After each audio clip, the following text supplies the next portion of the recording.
You want answers? I think I'm entitled. You want answers? I want the truth! You can't handle the truth.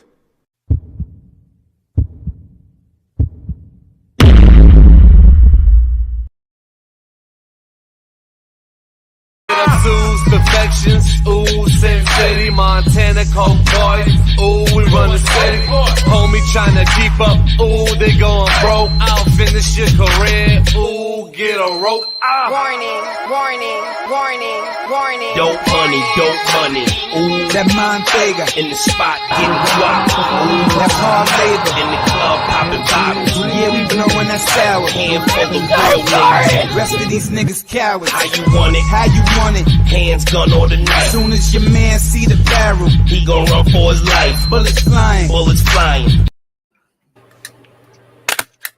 What up, Edgers? Thank you for patiently waiting. We got quite the show lined up for you. What's up, ITB Art? If everybody else is here, let's go. Let's get right into it. We got the lovely My Little Goatee today. Oh, very nice. Cartoon goat.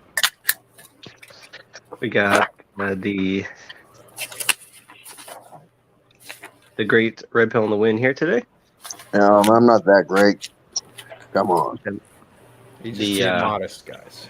He's the modest, of course, the alpha. And we got Rifle up in the house. Let's go. Oh, yeah.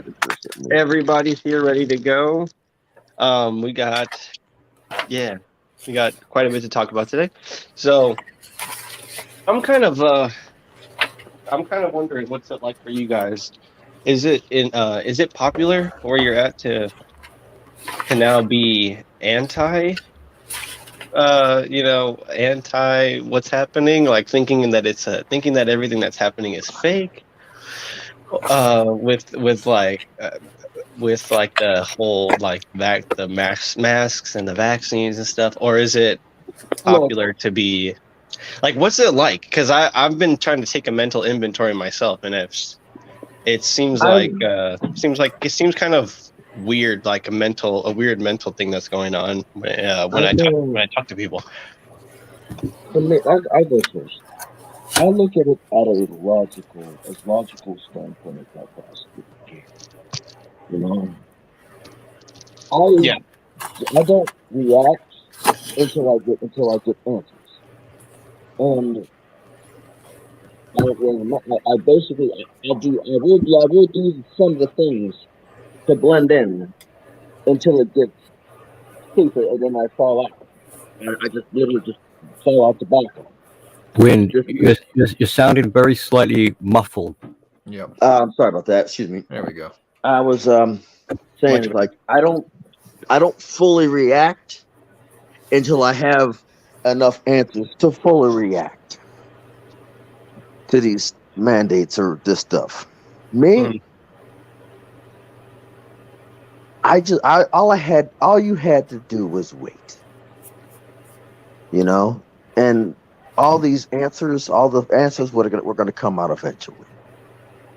Personally, I think that people they've been lied to. We've been lied to. That's me personally. We've been. I mean, what do you think? Because like, is it more? I feel like the people who believe strongly in the masks and the vaccines and the whole COVID-19 the past 3 years, I feel like they are becoming less trusting of everyone since my state the mandates are done. So, well, but then you still see people that are wearing it. So, and they're like, their justification for it is that they don't really think that they don't really trust people. And then now it's like, it's almost like you're in the category of there are two types of people. Denier. Yeah. There are two types of people in that category. The ones with the card and the ones without the card with the mask. Yeah, but it's become so confusing and chaotic. Like you said, like, people are now realizing they're being lied to one way or another, multiple lies. So in this world of confusion and chaos, it causes a massive disruption, like instability. So these people who still continue to wear a mask, I would imagine, probably don't even realize why they're wearing a mask. It's kind of like they're pinning their hopes up on it. You know, it's like I'm so in doubt and fearful of my safety. Yeah.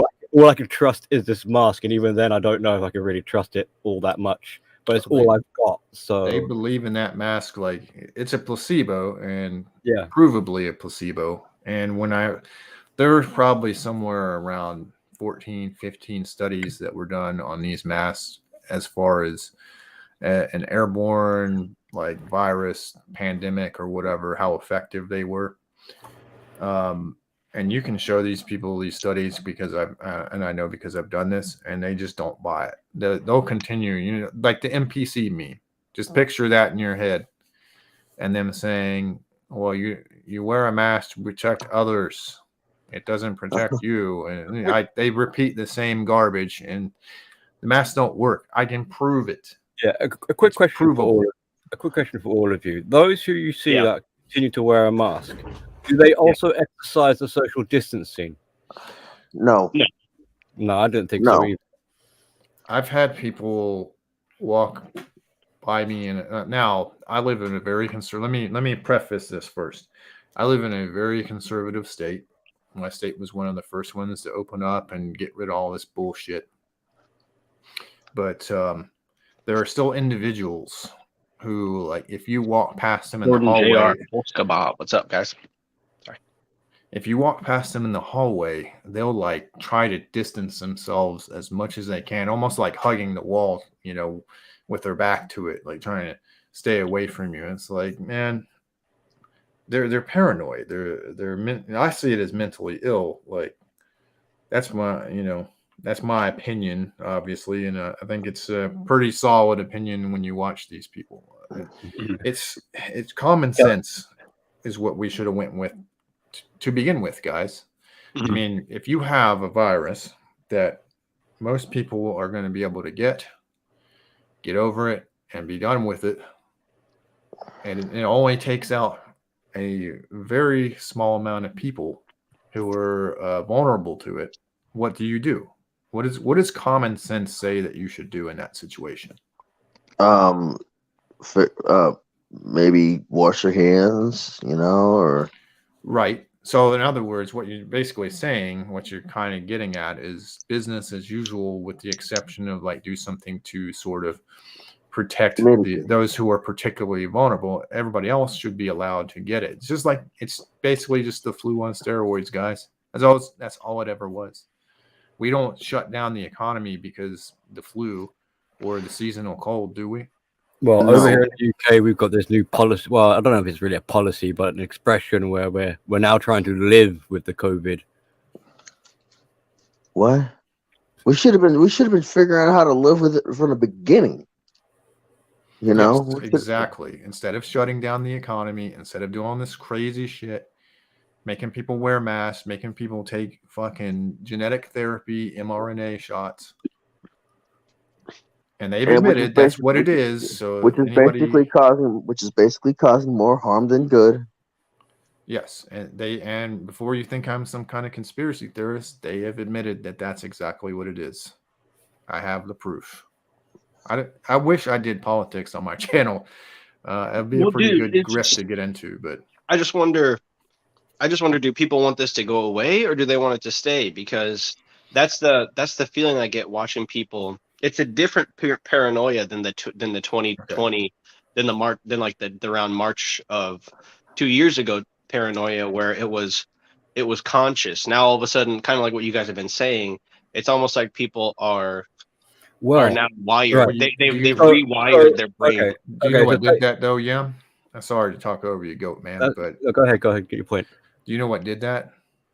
The introduction of variants to say, oh, the virus is increasing, mutating, and now you're not protected from this new one. You better watch out. Like, and the every day if you watch TV, I don't, but sometimes I've been nearby a TV, and every day the news is like, oh, they kept using cases. We have thousands of cases from XYZ city, and that's all they cases. Cases. Yeah. But They didn't who say are these deaths. cases? What are these cases of Well, what? they're trying to This means implement somebody has the Ukraine. sniffles. They're trying to implement Ukraine having like biolabs and things like that now. Well, So I heard that's This may pretty be well a confirmed. stretch, but I think that they're adopting the kind of social. They're using kind of like social cohesion to like mine for the type of fear of humans that people on the more conservative side had during this lockdown. Like the way that the way that people who are against the whole entire situation of the vaccine and the whole saying that it was a conspiracy, the attitude we had towards people is now that like the red pill's leaking into more mainstream communities, that level of what you say, like red pill rage, or that level of like observational information gathering that was completely void of them when they were just listening to everything that was happening on the news, that's starting to like drip into their mind now. So now they're still looking at people with that kind of critical eye, and it's under the and they're accepting fake information. Well, right. So to steer this back to what you said just a moment ago and to your original opening sort of topic there, like, so do people want this confusion to go away? No, not really. Why? Because they can focus their attention on it. Now, in some ways, they do want it to go away because people don't want to be. Well, in the truth dark. is coming out, Goat Man, as it tends to do. If you sit, if like Wynn was saying, he tends to sit back. Then that's what I do. I sit back and I wait, even though I formulate, in my mind, a lot of it's common sense, but I formulate, okay, what's going on here? And then you sit back, and guess what? The truth always comes out. Well, this is the thing.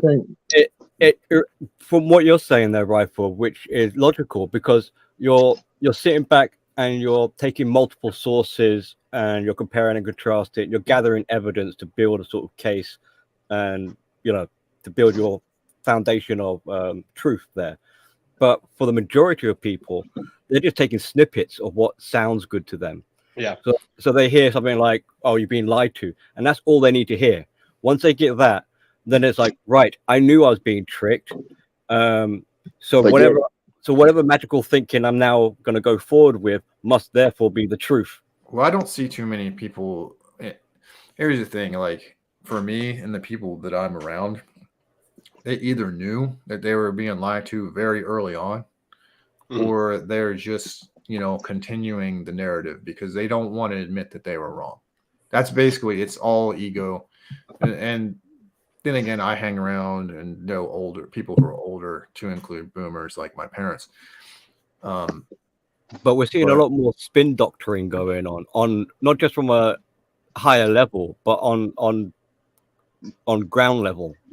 Because people have to create. Hold on, because we do have for example, you guys mentioned that you sit back, and if you do that, then I can understand that. But you guys aren't the type of people that will go on to I'm asking, like, to a chat if somebody believes in in COVID-19 being like the pandemic still, and it's still here, and we're opening too early, this, that, and the other. You don't go and try to you don't try to wake those people up, because those people cannot be awakened. They cannot be dragged out of what it is that what it is that they believe, and vice versa. It's a psychosis. That's what it is. Like the guy. So said, it's like now we're fully invested in these tribes. Like, I would say, like, it's more like, yes, there's respect between people who believed in it and people who didn't believe in it, and there's also layers of people who didn't believe in it and went to who have moved to opposite sides now. Like people who believed in it, now that the mandate's gone, they feel less inclined to they're like, okay, well then I don't have to really pay attention to this because it's the narrative, like what you said. But a lot of the time, like, so they had their faith and trust in, say, the government to look after them. They've come to realize that it's not so reliable anymore. They're hearing about other people talk about the red pill, so we're truthers to them, kind of thing. But they can't quite get on board with what they're hearing Yeah, from they've this. been turned away by our community through like because of our shaming or like the attitude of some of our. So Certain individuals certainly yeah, run people so off. these are truly the lost people then, because they don't know where to go. So what they're now trying to do, like you were saying at the start, like, are they making it fashionable to be red pill? So they're taking the name of red pill or truth or something like that, and they're trying to drag people into their fantasy world. Yeah, because they can't quite integrate with government, and they can't quite integrate with the red pill philosophy. They can't quite. So the only option, therefore, I mean, they're on their own. They're lost and bewildered. So the only option will be to try and. But from their point of view, they think they got it. They think they know it. Yes, because the suffering, I think, is less. Their idea of negativity being on such a political spectrum, they feel like as long as people in their tribe agree with them, they don't need to be. It's like this fake pickup artist confidence type thing where it's just like as long as they can have this approach to life, nothing can really bring them down. And Right. So we see a lot of recruiting going on now lately as well, where it's like, look, join me, follow me, subscribe to me, or whatever, believe in rhetoric, and somehow together, we are the people now. All of a sudden, all of a sudden, we are the people, huh? And it's almost like we'll become people without culture. We'll just be all into civilization and whatever narrative it takes for our civilization to rise. Then we will adopt that, and we'll just inject it into our DNA, and it'll mutate us to be whatever is necessary. Well, it also starts to more cult-like behaviors as well, because now people aren't really gathering on the basis of factual truth or principles. They're following on the basis of how they feel. Their emotions are leading them into these, because it gives them a sense of safety or security. So it doesn't really matter if it's true or not. It's just whether or not it makes people feel better. I got a question for each. I got a question for y'all. Would y'all rather have stability or emotional security? Emotional security. Why I'd rather have emotional a yacht. security? No, I'm just kidding. Yeah, being stable is like very valuable. Yes. But we shouldn't be frightened of instability either, because if we were stable, we become comfortable, and then I think I get what you're saying. Emotional stability is more definite. Security. Okay. Big difference. Yeah, no. I mean, like, yeah, I would rather have. I want to hear what Billy has to say, though. Sorry, I cut you off, though. Emotional security. Well, if you have emotional security, but you're in an unstable environment, you'll be generally kind of all right, because you're not going to lose your mind, or you're not going to become erratic or out of control because you're emotionally secured. You might be scared, but you'll know why you're scared, because you're being blown up around you or something. But if you flip it around, so if you're emotionally unsecure and you're in a stable environment, you'll quickly make that stable environment unstable because of your lack of emotional security. Yes. So the stability is bent upon a person's emotional security. It's kind of like you can't have stability without emotional security. I get that. Yeah. The very reason why I feel we're in the mess of what we're in is because people wanting emotional security, people getting offended, people getting who want all this stuff. Who emotional security leads to entitlement, unnecessary entitlement, and look around you. All of this is a result. Basically, the mean tweets are gone, but gas prices are up. God, yeah, but if you're trying to get emotional security through other people, that's not really that's like an artificial way. That's a false sense of security. It's relying on false to make you feel secure. But if you're able to regulate your own emotions, have emotional literacy, and you give yourself the emotional security, then you're independent in that sense. It doesn't matter what people are doing around you because you got it in you, kind of thing. If you understand. Billy, I agree with you, but I was going to add an option C, which was freedom, which allows you to do exactly what you just said. So if I have freedom, I can handle my own business. Exactly. Yeah. But but we don't have the option of freedom anymore. You know, we don't have that option. I mean, a lot of these Well, some people do. I think certain people in their mental playground, in like their imagination, they have a way of being free. It's almost like when they joke about oh, any dictator or whatever person who knew him said he had a great life, he was good to his family, he had a dream of peace and stuff like that. But these people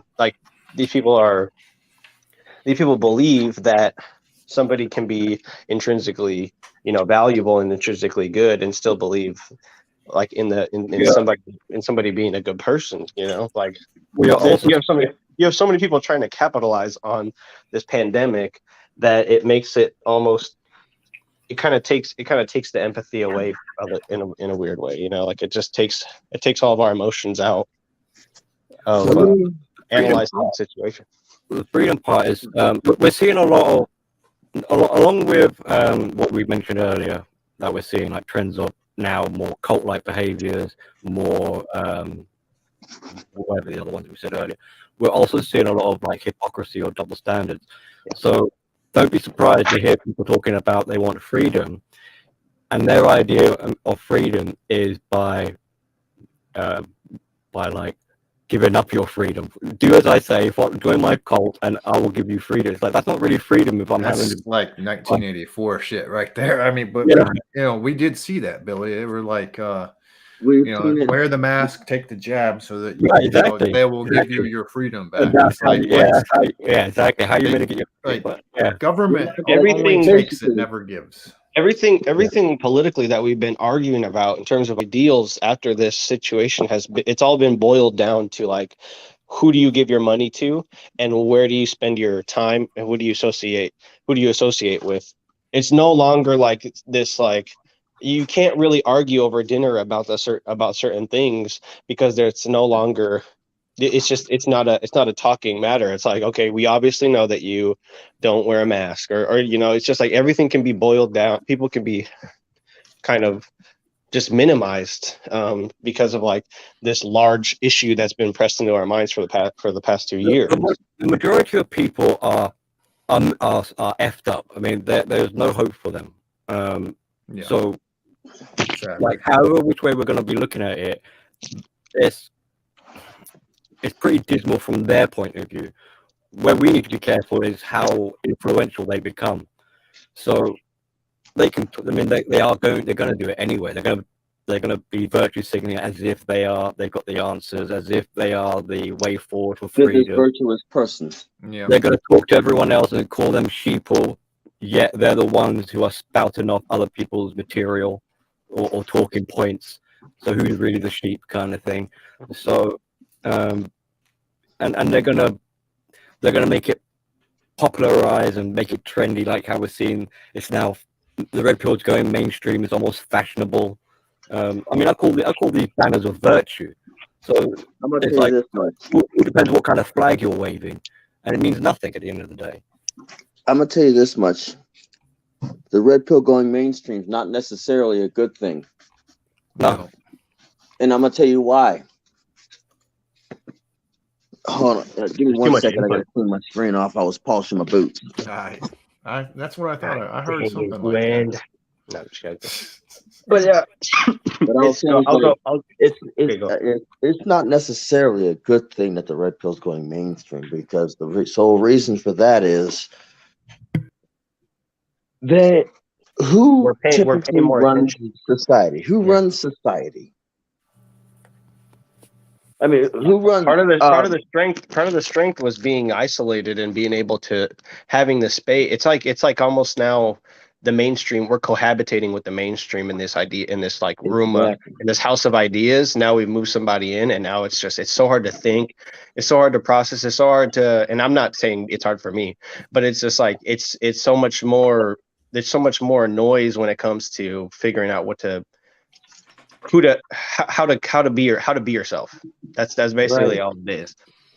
And so if you don't know how to be yourself, the main thing that you're going to do is find external things to validate you. And if you have status, if you have money, those things are people immediately assign like worth to that. And then you can now anybody that you shit on basically is then feel for them. They're like, yes, okay, cool. It's like they're in a tribe now. They feel comfortable. Yeah, I mean that's the. What I mean, sorry. go ahead. What I was trying to say was the way is it going mainstream? Like who is like when I meant by who typically runs society. Whether you believe, I mean, not I'm not talking about the deep state or the elites or any of the government. I'm talking about the populace who runs who as a group runs society as a populace. Well, it'd be like institutions, I suppose, if you put it on that kind of level. No, smaller. You got to think smaller. Like you're thinking too big right now. Children. That's one of them. Yeah. Because I was thinking what Goatman was talking about with the teachers unions. That's like an institution right there. But then the individual, the motivations of those feminine imperative runs. Now, believe it or not, children is just one of the people, just one of the two people that really run society. You're going to say something like consumers? So people no, it's a gender. It's a gender. He's saying females. So exactly. Run the world. Didn't catch on. Yeah. Children and females run society. And the reason why that's a bad thing is think about a lot about MGTOW. Think a lot about the red pill. Think about how all these people in these philosophies and ideologies. You thinking about that? Well, we think about it when we're walking around and doing our daily life, but then it's still this time. There's still this time. A kid could walk in front of us while we're listening to a podcast, or a girl that's with a nice body could walk across our path. Then what's happening what's happening to us? It's still like outed. Yeah, you haven't fought, and this is like I think this is a part of the first kind of segment ish, it's just like we can't, there's some things that we can't fight against.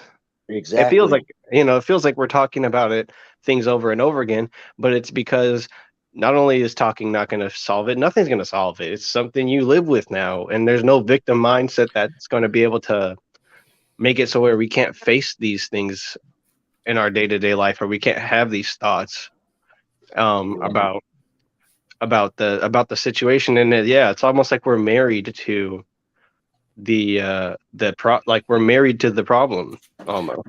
And it's gonna sound it sounds different coming out of my mouth than a monk or a person who's a off the grid person, or a person that has a different lifestyle, like an entrepreneur or a business owner or something. It's coming out of our mouths in a different way. But I think it's all, whether you're trying to alpha your way out of this narrative or not, is all just dependent on your circumstance. Like some people don't have to fight. You can survive it, guys.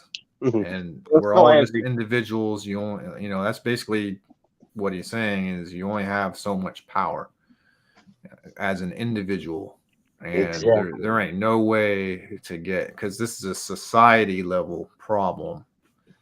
And a couple of individuals aren't going to be able to solve it, no matter what they do, because you just don't have the power. But you have power over yourself. So what I'll say is live your best life under your principles. And survive. Because I think this problem may work itself out. Maybe not in our lifetimes, but I think it will. I think that makes a differentiation between the two general kind of types of people: those who are willing to actually work hard and have the responsibility, accountability to to self-improve and to do things, and then you've got the vast majority on the other side who are averse to that. So their tactic is somehow like, can I buy my morality? Can I buy my acceptance? Can I buy my recognition? Can I you know, so and this idea of buying is because they're emotionally bankrupt. They haven't got the muster within themselves to do it. So the only other way to do it is to artificially sort of buy it for them. And of course, it does. You know, it's not gonna really be it's not gonna really work for them. It's not. This isn't really self. You can't buy your self esteem. You can't rally with other people. Yeah, you can't use views either. Yeah, it's a good There's point. an old saying, guys, that's called "followers are many, but leaders are few." So what I suggest is you be your own leader. Stop looking for one, and be your own. And most people out there are, I mean, that whole theme of what we've been talking about is most people are followers. Most people put the mask on and took the jab because the man on the TV told him to, even though he contradicted himself several times. And there's also an element with these followers is there's a lot of envy and jealousy because, you know, they're looking towards their leaders to guide them, to show them the way. So again, when we talk about the red pill going mainstream, we can see why it's so appealing because from their point of view, these sheeple, these followers, they look at the red pill as like, hey, these guys, they seem to have some sense about it. They seem to know what's going on. So we're going to jump on board and we're going to like live vicariously through them and call ourselves red pill, but they're not. And because now you have guilt from now you have the society and the mainstream is starting to focus on. This is why I think Reifeld's predicting that this like we're going to solve the problem, but I think we're really starting to ask the question whether or not shame and guilt are like a fundamental part of being healthy-minded people, because you have it a lot, like everything that we would use to alleviate a hard time is now under scrutiny, like comedy, entertainment, all these people who've like never had to work and who are now able to go around and promote their political views on the virus, whether or not they believe in it or not, and criticize other people and just leech money from people in this way. Shaming guilt is a popular, it's worked, it's proven to sort of be effective, but it can only go so far. I mean, unfortunately with shame, you start bringing in ideas like being judgmental and absolute. So let's say you do shame someone. If we're not careful and you become too staunch in your judgment, you prevent that person from ever changing. So they get a bad reputation. Like they're not being seen as a person that they are now or who they could become. Instead, they're being judged on their past, and that's like their like the nail in the coffin. Well, I will say your past is usually a good indicator of your future. Yeah. But so this is where we need to, even though what would be nice, I suppose, is like if you were to shame someone, they were then accepting of that shame, took it on board and did something like constructive criticism and made a change, you know, and then it could say like, look, yes, I realized in the past I was a complete moron, I was an idiot, I spoke stupid things, I see the errors in my ways. Going forward, I'll do that. The reason why you said that the Wynn's reason for why it's bad that the red pill's mainstream is because of this fact is like if enough people start telling you what's wrong with you, eventually you're going to disagree with one of them, and then that's going to discolor all the other people's criticisms of you. Well, so easy to do that now. It's so easy to mischaracterize people. It's also, I think, maybe all I know is like. Go ahead. Go ahead, Rifle. Well, I was just going to say, maybe, correct me if I'm wrong, Wynn, but you're also possibly getting at it's going to get watered down if it goes mainstream. Yeah, Wynn. And another thing that I'm worried, another thing is like, one thing that I'm looking out for is I know that CNN what they're going to do is they're going to put some of the people who did the interviews with some of the red pillars, they're going to send them an apology. That's that's when it's going to happen. Is when that first apology comes in to Big John. That's when it's finally gone. That's when it's finally out of our control. The tables flip. Yeah. Okay, that makes sense. I mean, there's also the fact that this happened with George Floyd is like a doubling down that happened. You saw people who on the left who are pro vaccine or pro COVID-19 mitigation. They like also felt even more guilty and even more useless and even more non-essential when they saw somebody like killed, and then they saw the subsequent riots, and the fact that we don't have as politically correct as we want to be, and as kind of normally milk toast and something that, however you want to describe that, the Minnesota police and the whole situation, that the mishandling of certain of what we do, like nothing can stop like the mistakes that are going to be made. I think is like a theme of just this like political struggle. It's like nothing's really going to stop us from situations where we could be emotionally compromised, I guess. And so this is like a huge problem. And this is like how are people addressing this? You look out, can you even see what the emotions on people's faces anymore? Like how are they? Maybe they're not wearing a mask. Maybe they don't believe in this virus, but are they being truly themselves? Exactly. You know, all you gotta do is, well, we're already headed to that. Ask them for your papers. Papers, please. Papers, On the whole, most people are so traumatized. They're scared. If you look at their eyes, they're not there. They're vacant. Yeah. That's They're what I was glassy, gonna. That's kind of what I was gonna get at too, Billy. Is exactly. We were talking about how people were prior, and people, at least where I'm, the region I'm from, and most of the people around me were starting to get really, really skeptical of the government. Like post or pre-COVID, everybody was like, "Man, the government's doing this, the government's doing that," and of course, who the orange man was in office, but I don't care either way. I think people should stop trusting the government so goddamn much. But as soon as this virus hit, it was like, oh, now we, tell us what to do, government. We'll do anything you say, just save our lives. And it's just like, get on our golden knee pads and open our mouth and give us a nice big gigantic bukkake. Yeah, with the whole, everybody's kind of, we went through that phase, I guess, during TV while TV is still, on top with all of these new television shows that are coming out, and actors in Hollywood still wanting to be relevant, even though we've kind of entered into a new era. They still want, I mean, there's talented people. It's not that. It's just like the way that certain people on YouTube, the way you watch them just invent their own organic sort of like following, then you look at people in Hollywood and you're like, well, you just have an agent and a producer and a director and a makeup person, and you just have all these people do it for you, basically. And yeah, and the fact that they're still trying to do that, it kind of limits it puts people who are against like the fake woke agenda. It puts us in like a spot where we really are just looking for somebody else's to connect with somebody. Because like from what you said, Rifle, it seems like you guys are becoming skeptical because you're paying attention.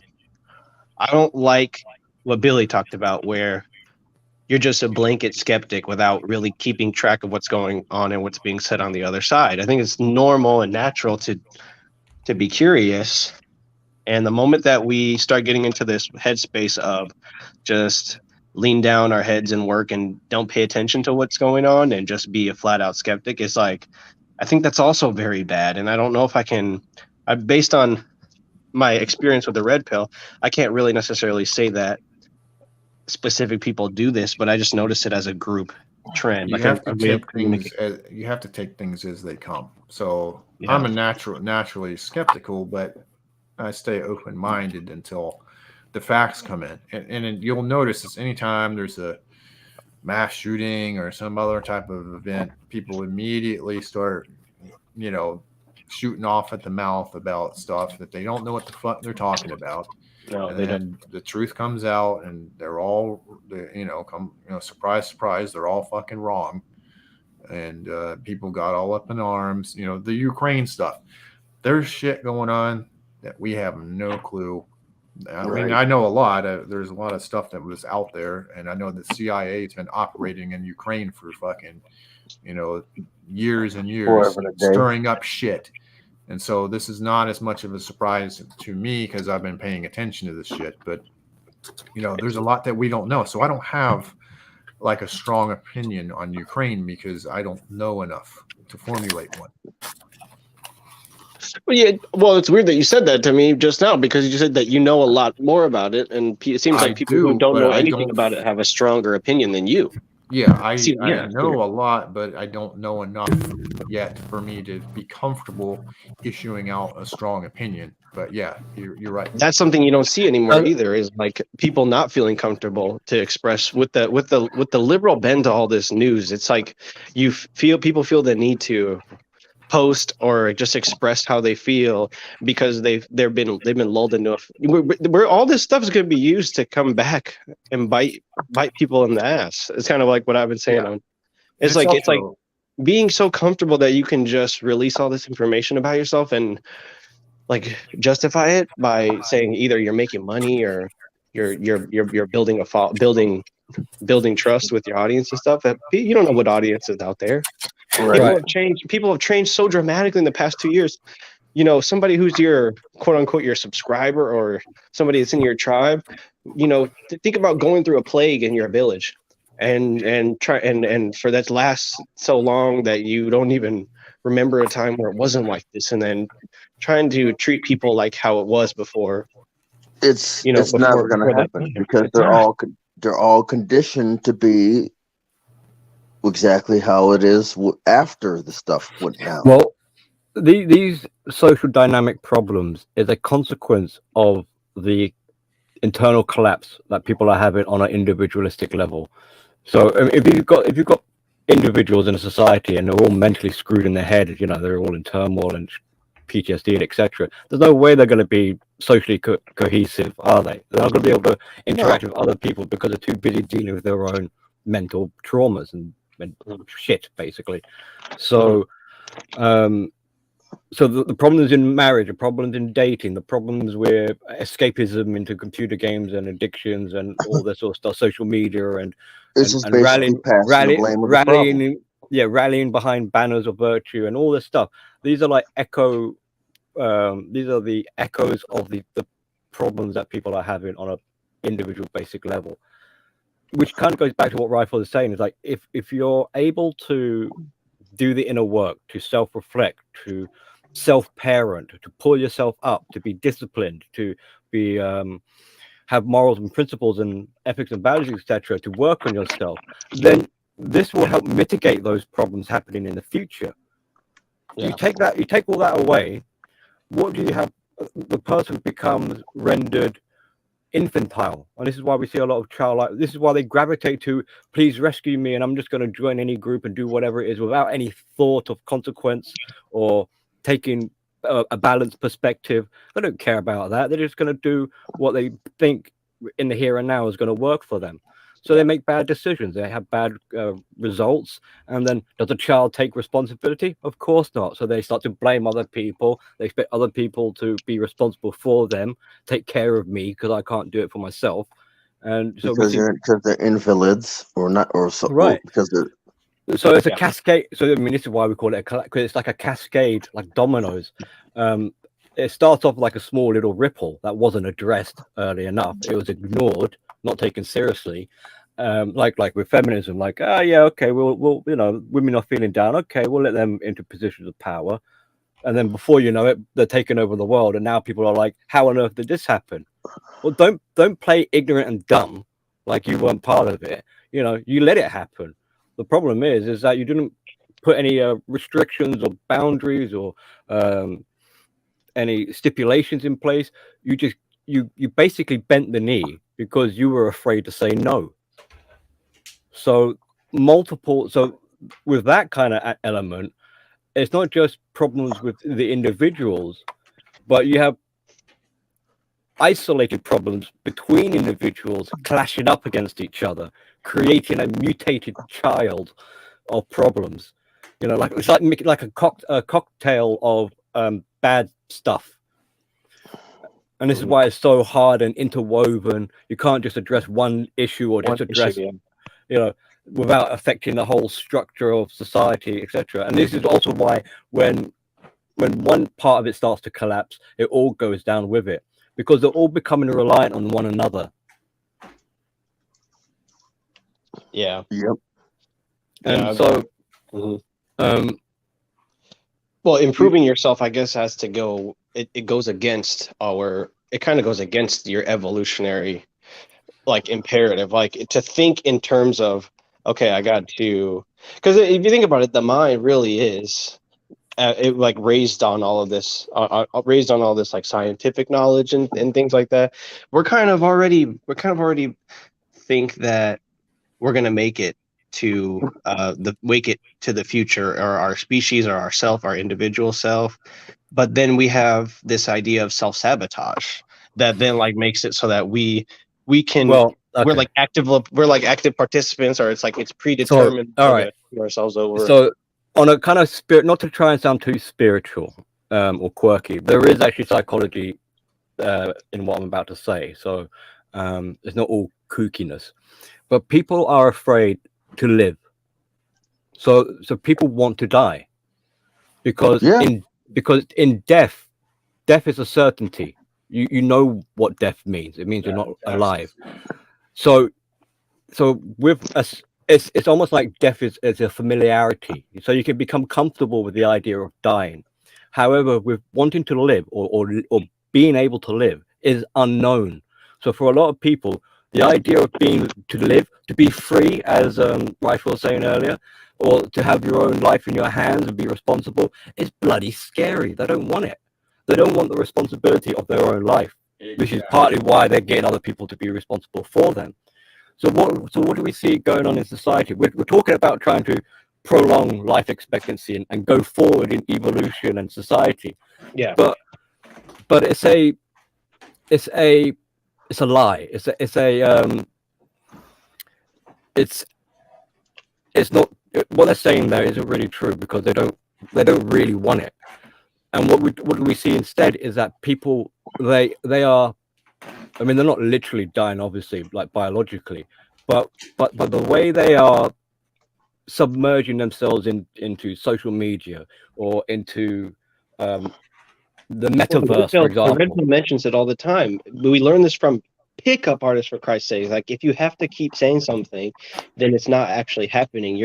We haven't had we're so stupid as people that we developed a language to articulate progress, but we never actually developed the tools to actually progress, like the mental, physical tools to improve. Like, there's so many.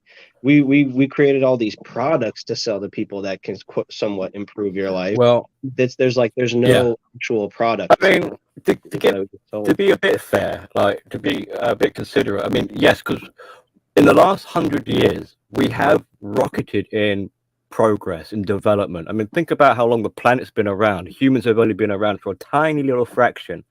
And within that fraction, our modern era is only like 100 years old, maybe 200 or something like that. So, think back in the olden days, how much has changed. So it is understandable that everyone's heads would be spinning with modern day technology. I mean, like, I don't know how to use iPhones and iPads and things like that. Like, it baffles me, So when I would not suggest, but I would put forward that the idea is like, we're not really ready for what's to come technologically. We were never ready in advances, right? So it's harder now for people to adjust to the changes. Well, I mean, I agree. They're pretty much calling it witchcraft now. It's magic. Jibbity pokety. Yeah, we weren't designed for this, really. No. Well, that's what I thought. That's what everybody tells you. I guess it's like you're being engineered. The people at the top, they want you for a specific purpose. Well, but then if they're anxiety ridden, disgusting, thinking animals like me too, how can they have a plan? Is always the thing. But is like, I guess the but here's another. There is no room. Well, another quirk of it is that there are some amongst us, who will go with the times and adjust and take, they'll keep up to date with technology or information, and they're on the ball kind of thing.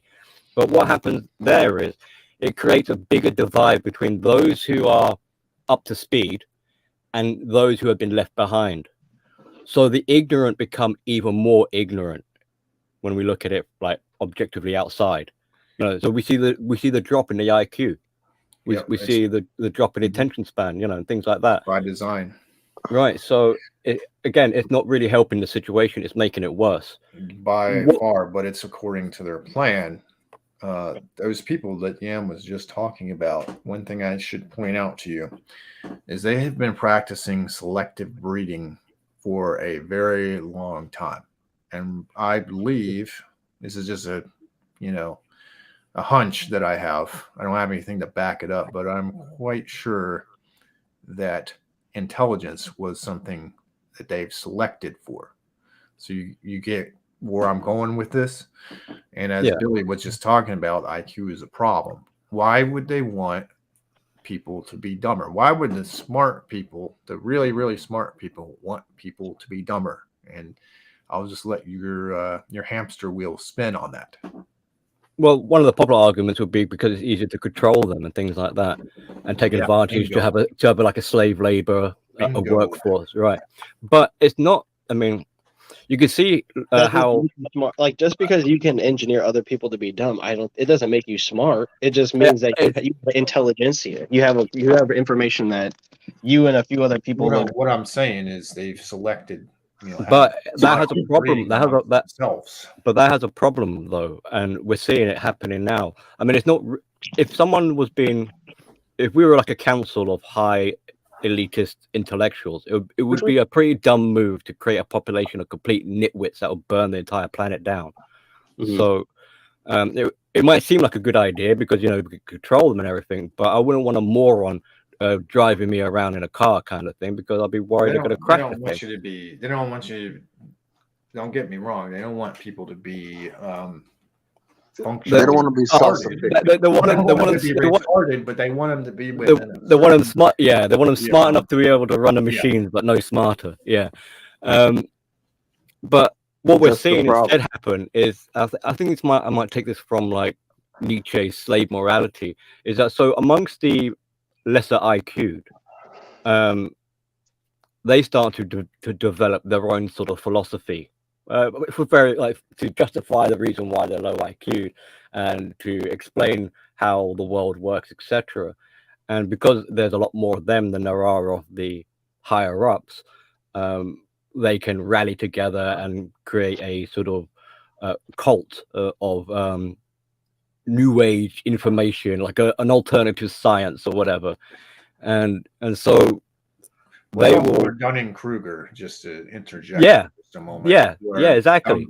People who aren't particularly intelligent do not they're not particularly intelligent. Right, and they think, and because of that, they think they know it all. I mean, Baron, you said it in a fleeting sentence earlier, where I'm trying to remember how you said it, but you basically made that point where when I think about Dunning-Kruger, I think about, well, it's it's a German name in there. I just think about scientists in World War II who were just like, let's let's experiment on people. We're smart. And wait, hold on. Like, what about you makes you smart if you can just if you just perform the scientific method? It doesn't mean the scientific method isn't designed to, like, normal beings don't go around just wondering about the death, like philosophizing about death. That's very human. That's a very human thing. Other species don't do that. But that right on, and that Dunning-Kruger effect tied in with what Baron said way earlier in the conversation about, like, we're getting people who have very small, limited knowledge, but they're adamant that they know it all and they know the truth. So smug. Oh my God, people who are like on like Reddit and Discord, Chan, and like they have this idea in their head about what's real. It's so nothing behind them, they've got no PhDs or any research or anything. They're essentially no the street, but somehow they're the most ordained intellectuals on the planet.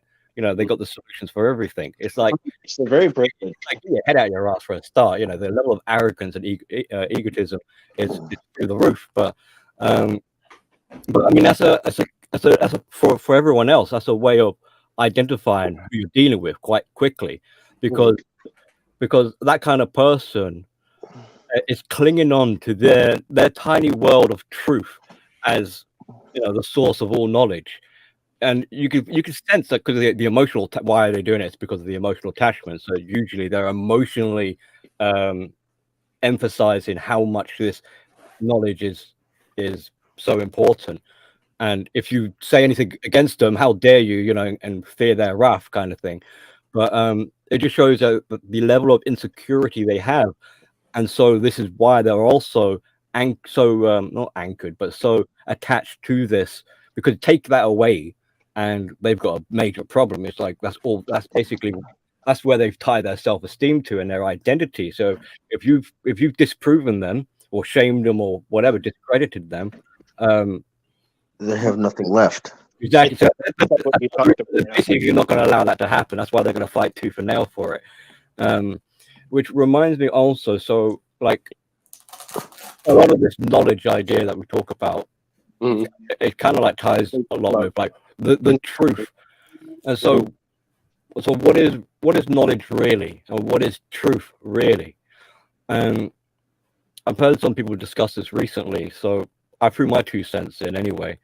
And basically, from what I understand, is truth will exist regardless of whether or not you are here to tell it.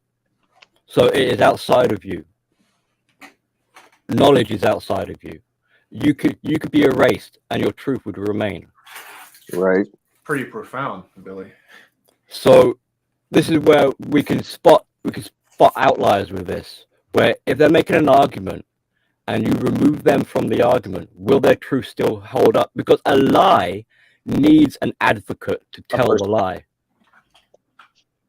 If you get rid of that person, the lie disappears.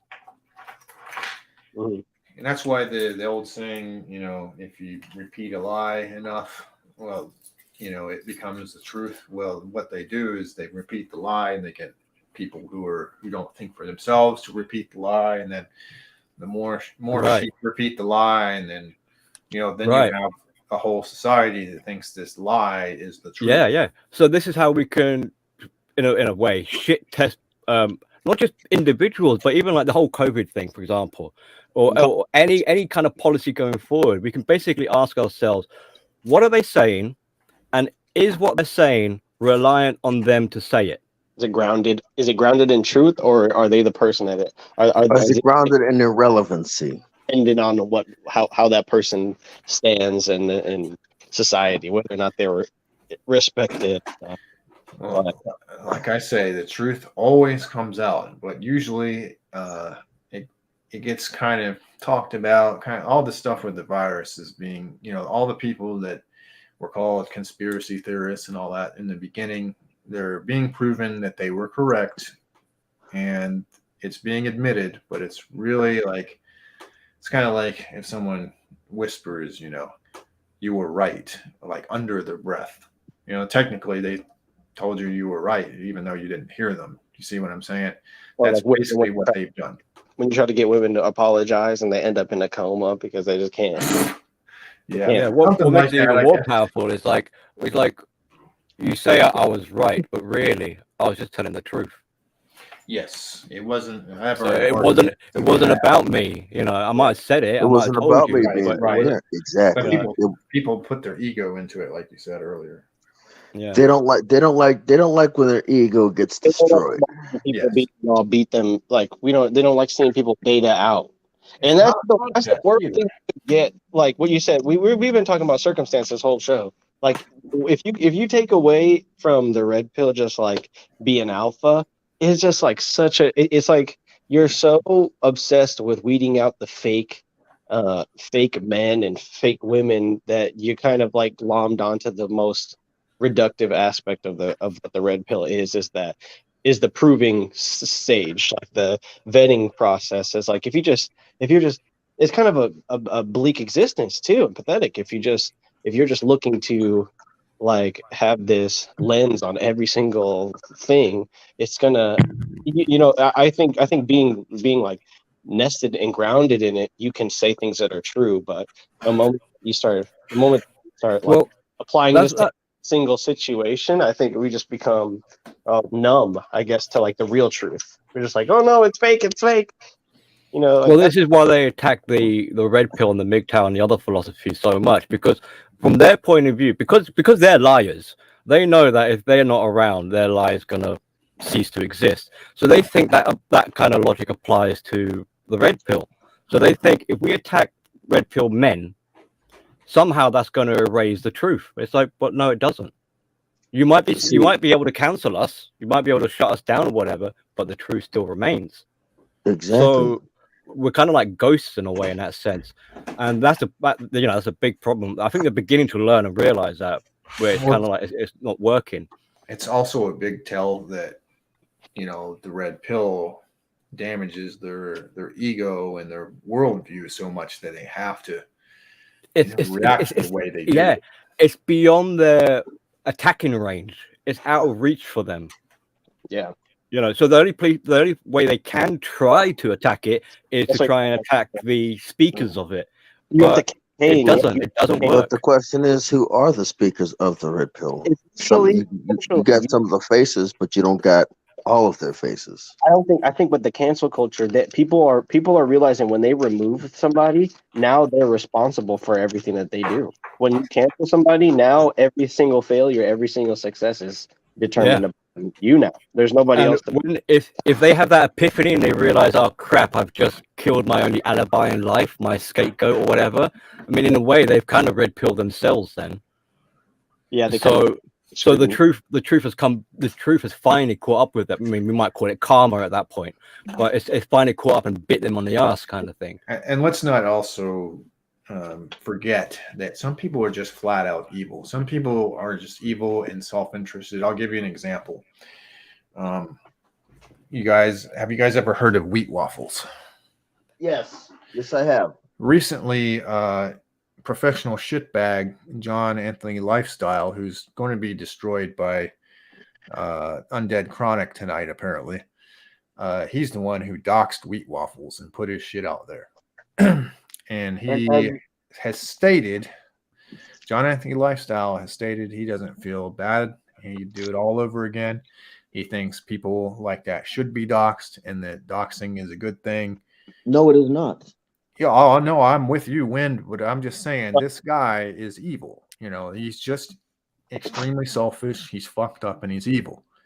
And we can't forget that there are people out there that are just like that. And there's no talking with them. There's no reasoning with them.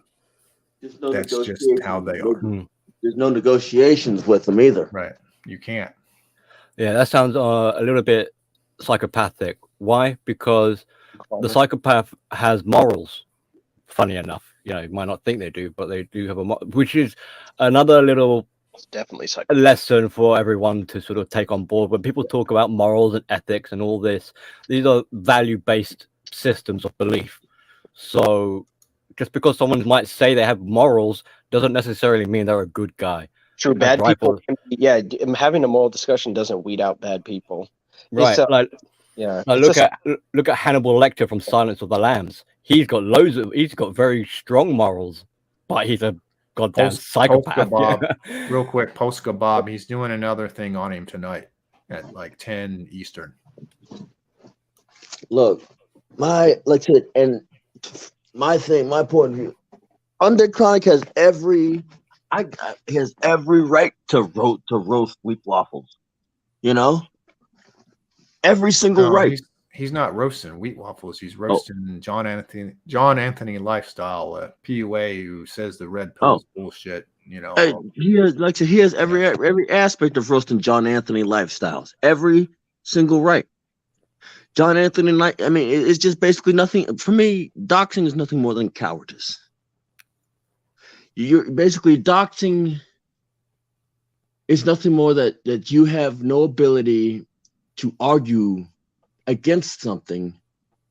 It's better not gonna. It doesn't change the person. It doesn't. It's like if you want to, if you want to change a person, just shame them. Like doxing is going so far, it's showing your own insecurity about who we. Well, and it's not bad to be, or it's not like it's normal to be insecure. So I think like talking about doxing somebody as a joke is like it's fair game. Like I won't be upset if somebody's talking about it. It's not that taboo of, or it's not that bad of a thing, especially if it's a especially if you think that person's a scumbag. You I know. mean, it's kind of it's cowardly. It's like a low blow. Like Yeah. Before you joined the panel, Baron, Wind and Rifle were discussing like samurai sword or katana blades, right? So like the way of the warrior kind of stuff. And Bushido, yes. yeah, Bushido. and so like I don't want to say like tradition. Well, yeah. So traditionally, you might have an enemy, but you would have respect for that enemy. Exactly. You might do battle and things like that, but at the end of the day, you still understand that they're fighting from their perspective or whatever, and there are certain areas you leave alone. But to dox someone is cowardice. It's like trying to rub salt into a wound or something like that. It's unneeded. It's disrespectful. I mean, maybe that's partly one of the reasons why they do it, because they want to be disrespectful. Here's the thing. It's dishonorable. He did it because Wheat Waffles said he was a 3. Let me make that very, very clear. The only thing Wheat Waffles did was say he's not a good-looking guy. That's it. That was John Anthony Lifestyle's retaliation. Yeah, that was his justification for doing it. Show his name, face, what school he went to, all this other stuff. Well, we gotta. Yeah, I think. Well, yeah, I can now that I know about that situation, I can relate it to another type of scumbag that decides to dox people, who's now back, and yeah, but yeah, You're gonna drop names? They're back. What should I? Feel free. I mean, they're probably listening right now, but I mean, call a spade, man. If they're evil, they're evil. Back. Mega Man did a live stream recently, and he's been back in the. I'm not familiar with Mega Man though. You'll have to tell me offline or something. Well, yeah, I'll elucidate more as things go on, because he's having his hot bitch summer, hot hoe summer. He's getting ready for it, and I think it's going to be interesting because the pandemic is like, I don't know if it's nearing a close, but people are starting to get more positive and going out more, and definitely. So he's definitely going to be more active, which I'm excited for. But so he's your arch nemesis, and you can't wait to fuck him up, is what you're telling me. Can't wait to just I get you. He's my fool. Yeah. He's like DDJ to me. Okay. So see what I'm saying? Misandry today, whatever you want to call it. When you just absorb Mega Man or DDJ, Angry Man, for those people who are of the older time period. I don't know how they view now. Wait, is Mega Man? Is that Angry MGTOW? No, that is not Angry MGTOW. All right. I'm just making sure. That ain't Angry MGTOW. Because he changed his name to Angry Man, so. No, now Mega Man is called the Rittenhouse. Now he stole the entire Rittenhouse situation. Yeah. He just stole it all, and now that's him. Let Rittenhouse be Rittenhouse, man. Come on, man. Be original, dude. Leave the kid alone. Jesus, it's like he is Kyle Rittenhouse, Britney Spears now. Everybody just wants to be wants a part of that youth. It's one thing to be raised on this hate liberals and be a gun-toting person, but you can't I feel like when you guys are talking about swords, I choose to not own swords. Because that's your choice. But I choose to smoke the hava on the occasion. Nothing wrong with that. You can't pick both. And that's your decision. That's your choice. But it's also my opinion. Once you start mixing the two, once you start, chiefing and buying swords, I think now you're just getting crazy. That's kind of an odd opinion, but it's yours. little out The there. thing is, you're not trying to take anything away from anybody. You're not voting for people who are trying to take anything away from anybody. That's where the problem. See, if you were to sit down and talk with me, if you were the type of guy who were like, well, I don't want to own any guns. I don't have a problem with you. I own double digits as far as guns are concerned, right? I think and I'd stand to get a lot more.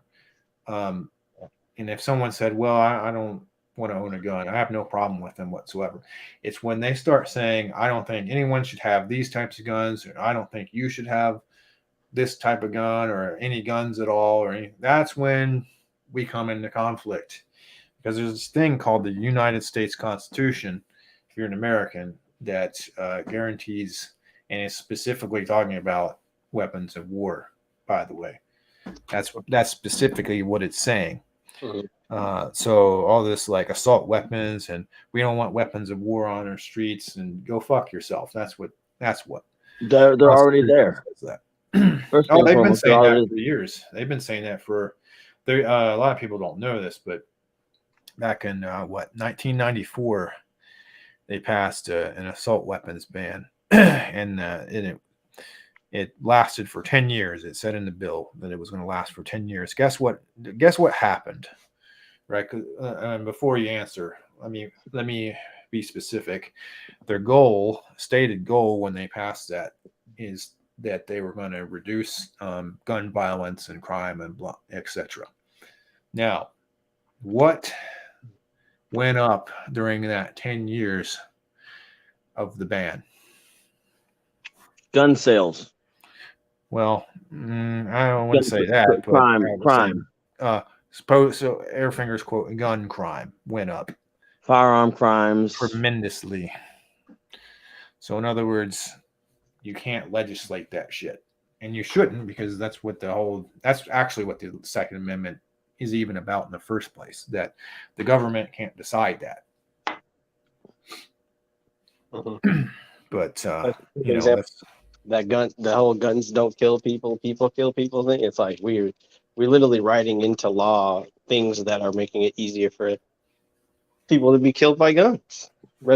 Almost like paradoxically. Well, what it is they're not doing anything about the actual criminals. Like, it's well known that they did statistics on who gets killed by, how they're always talking about AR-15s this and AR-15s that. Mm-hmm. Like, more people will get killed by hammers and like bare fists than AR-15s every year. Mm-hmm. That takes a little bit of common sense to understand that AR-15s ain't the problem. It's the people. It's the people. And someone who's going to kill somebody, murder somebody or whatever, they're going to do it regardless of the tool that they're given. They'll find a way to get it done. Yeah. Yes. What you got, Win? What you got for us? Somebody asked if I was out lighting incense. Okay, cool. He just forgot to mute himself. But yeah, we did get a lot. Yeah, like what D-Man says. It's interesting. We were. I don't know how we got on the gun. Well, it's funny that we got on guns because my guy, he's a big gun guy. The problem is he can't own a gun, so he's into this pop gun stuff. Yeah. Like what pop gun and airsoft or whatever.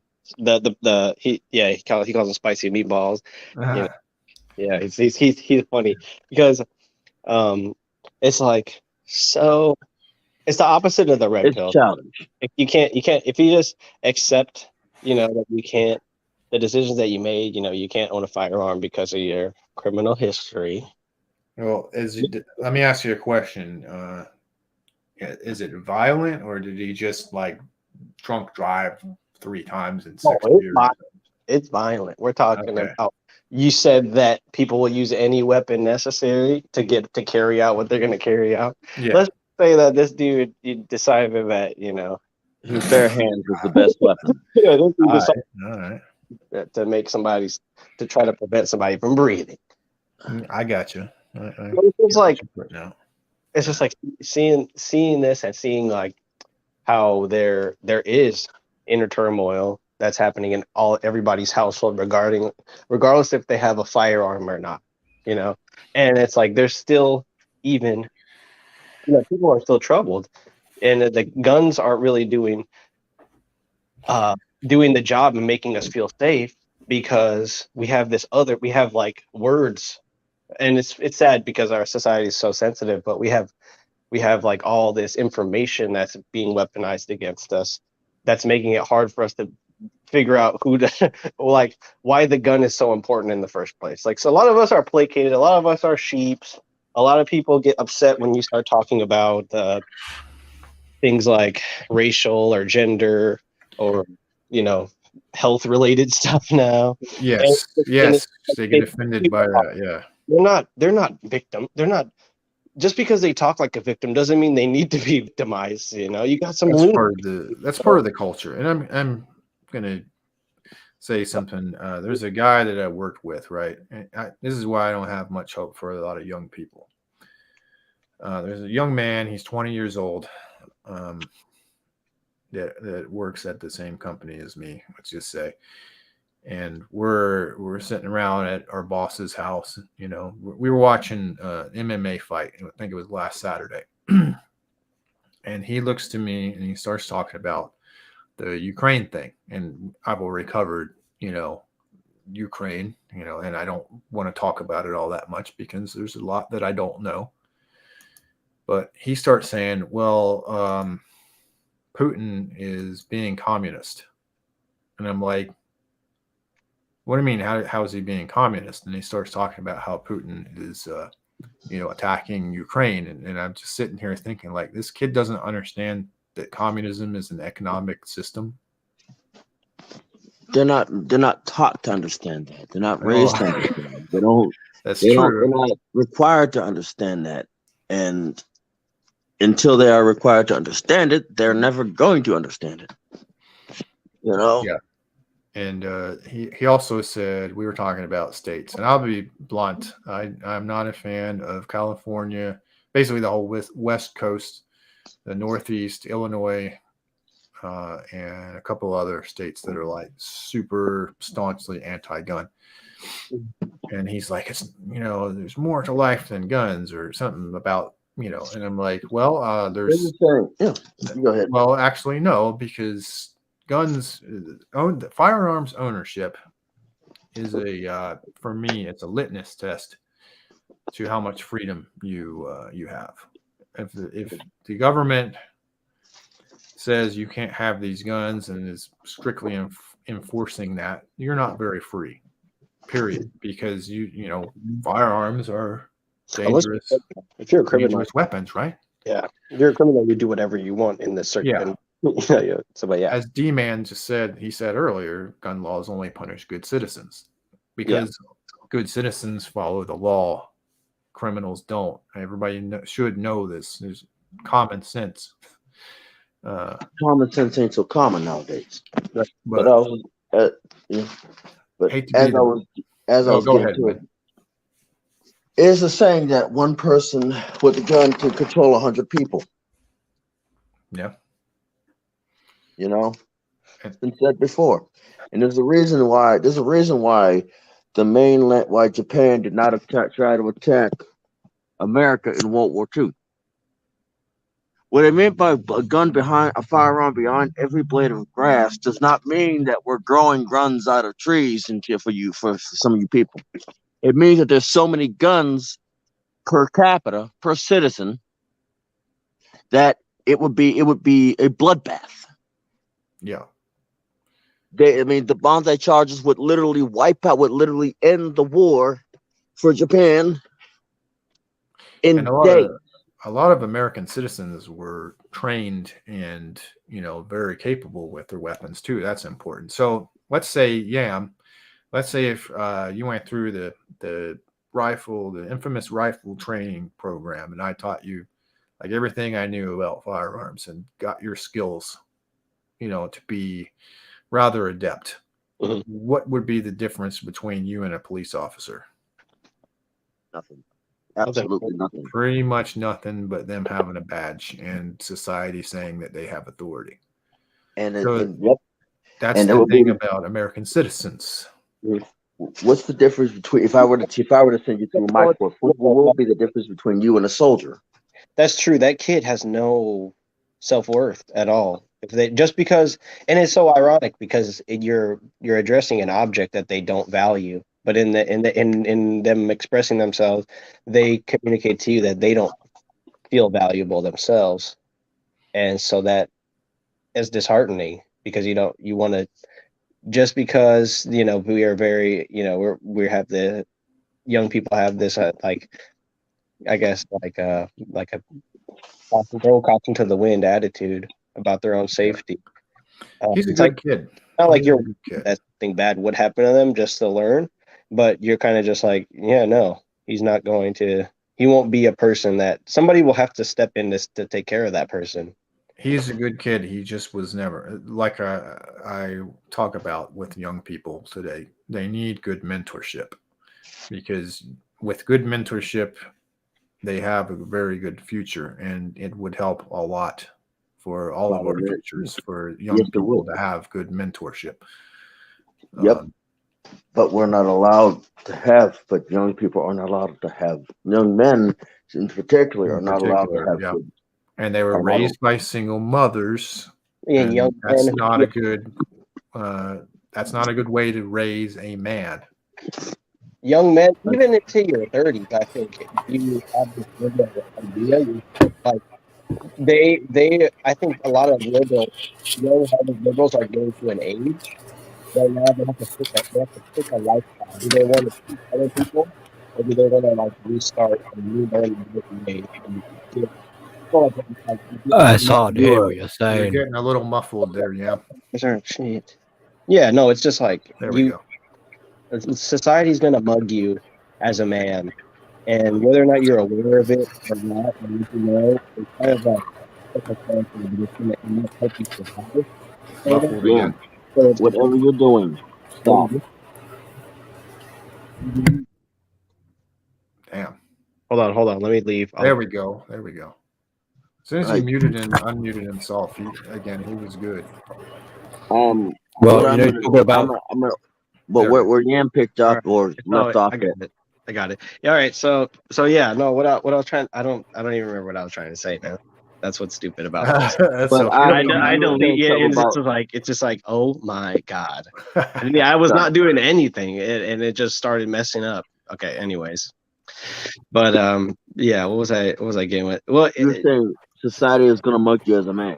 Yeah. oh yeah, it is. It's gonna just, and then like if you're willing to prepare for that, then you kind of have to change whatever it is. You don't have to change. You don't have to. What is it? You have to change. You have to adapt. Oh no. Sorry, you have to adapt. But you don't really. You're not supposed to change who you are. And what I was saying before was that like a young person, career-minded person who is trying to figure out, like how they stand on things. A guy, they're not fully set. They're in an unstable situation. If they're emotionally secure, they're going to have to make a decision. If they're not, they just somebody else is going to basically start to run that person eventually, whether it's a woman or a child or a woman who has their child. Like it's like that some situation is going to start to run those people's lives. But for people who are emotionally secure, they're going to have to make a decision like, am I going to try to just am I going to be good or evil? Like, am I going to try to I know exactly how to manipulate people to get what I want, so am I going to use that for good or am I going to use that for evil? And I think that whatever it is that is happening right now is definitely making it so that they can't. But if they adjust their morals to such an extent, they can just, from their point of view, what they're doing is good, even though they're being evil. It's good for them. Yeah. That's the way they're thinking about it. Mm-hmm. Well, that's why morals are self-serving in a way, in that sense. But I mean, they can serve to make you strong. So if think about, I'm just going to use an example. All right, think about Yam. Let's say, are you a gamer? Do you game? Oh yeah, yeah. I Okay. game a lot. Now imagine you're playing a game that you like, and let's say you find the cheat codes that like give you invincibility and all, everything in the game. Yeah, cheating. Does that make you a better gamer by using that cheat code, or does like playing the game and learning the ins and outs and increasing your skill by doing, does that make you a better gamer? Well, you're talking about exploiting. If you want to talk about cheating, I exploit games a lot, and then you get the full content of the game as opposed to being Okay, but limited to the content based on your skill level. You know right, that that's that not what I'm saying though. yeah. Like I'm saying, which makes you a better gamer in the game? If you don't cheat, if you don't use a cheat code, or if you use a cheat code. If you play it the right way, it makes you better. Obviously, Exactly. yeah. But That's I think in terms I'll of be back. why people, I all think in right. terms of why people cheat in games is to just get the content that they Right. don't want to work Well, for. it's to get that quick hit. That Yeah. you just want to take a shortcut and get to the boss or whatever, what have you. They're taking the takeaway is that they're taking a shortcut instead of doing the work. But just a brief mention on that though. I think it's like all this money that they spend on these games to put up filler content. It's kind of like they do it to rebel. I think oftentimes you can rebel against Right. I'm not trying to like blow it up or make it more complicated, but they put a lot of stuff in games that aren't really important. Like if a lot of gamers, they kind of have realized that the gaming industry is really out to get them and get their money. So I Yes. think by cheating, you're kind of also building some sort of like personality. Like, oh, I won't be manipulated by these games. I'm going to manipulate the game. That's how I look at it. But it's just like, Well, I mean, you're right. There is definitely yeah. in the gaming industry these days, especially. I mean, I'm a significantly older than you are, and so games were a lot harder back then.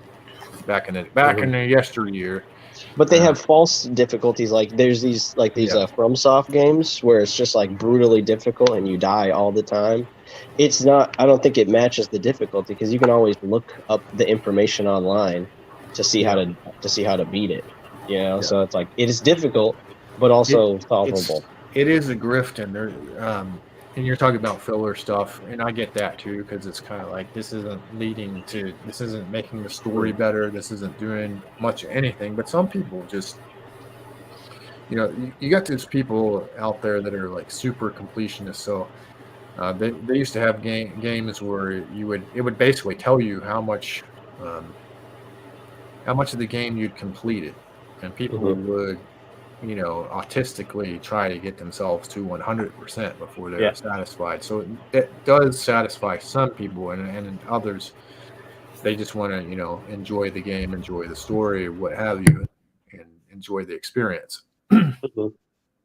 But like what you said earlier, it does make sense. Like if you try to if you're a completionist, like when it comes to as a young man, like if you're just a completionist person, are you really gonna live the full scope of life, or are you just gonna go down one path, maybe a dark path? But because like when I think about what the game when I think about the gaming context when it comes to dating, like you don't want to cheat when it comes to being to gaming. But a lot of the pickup artistry that you see is like skipping all the pleasantries and just having fun and getting out and gaming and kind of exploiting.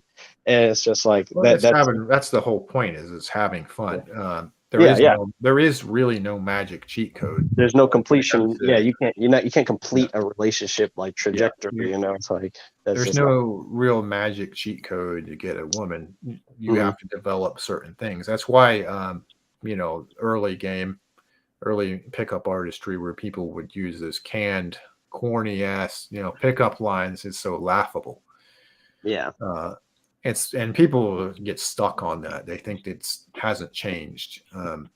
And I've mentioned this before, but when it comes to that sort of thing, game is just developing a charming, uh, socially calibrated personality.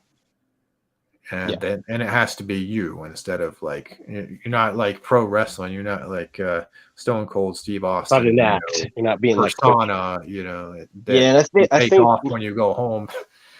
I think it becomes overshadowed, by like just people, quick-witted people or smart-ass. Like they're like, yeah, I'm a guy, I'm game, and it's just like, yeah, no, not really. I mean, you're just like, and people who like the whole idea of cold approaching now is like super spreading the virus. It's like it's like so weird to think about people who have the nerve to think that they have like. It's one thing to be confident, but to just think that like to value to value yourself to the point where you're like, yeah, I'm just gonna approach a woman in public and use these pickup lines. Did I say value yourself? I meant not value yourself. Just to be like so controlled by your urges that you're like, I'm gonna cold approach women not right now. There's nothing wrong with that. Is there? But if you I don't think there's anything wrong with cold approaching a woman. You see her, she's interesting, you go and talk to her. That's actually really normal.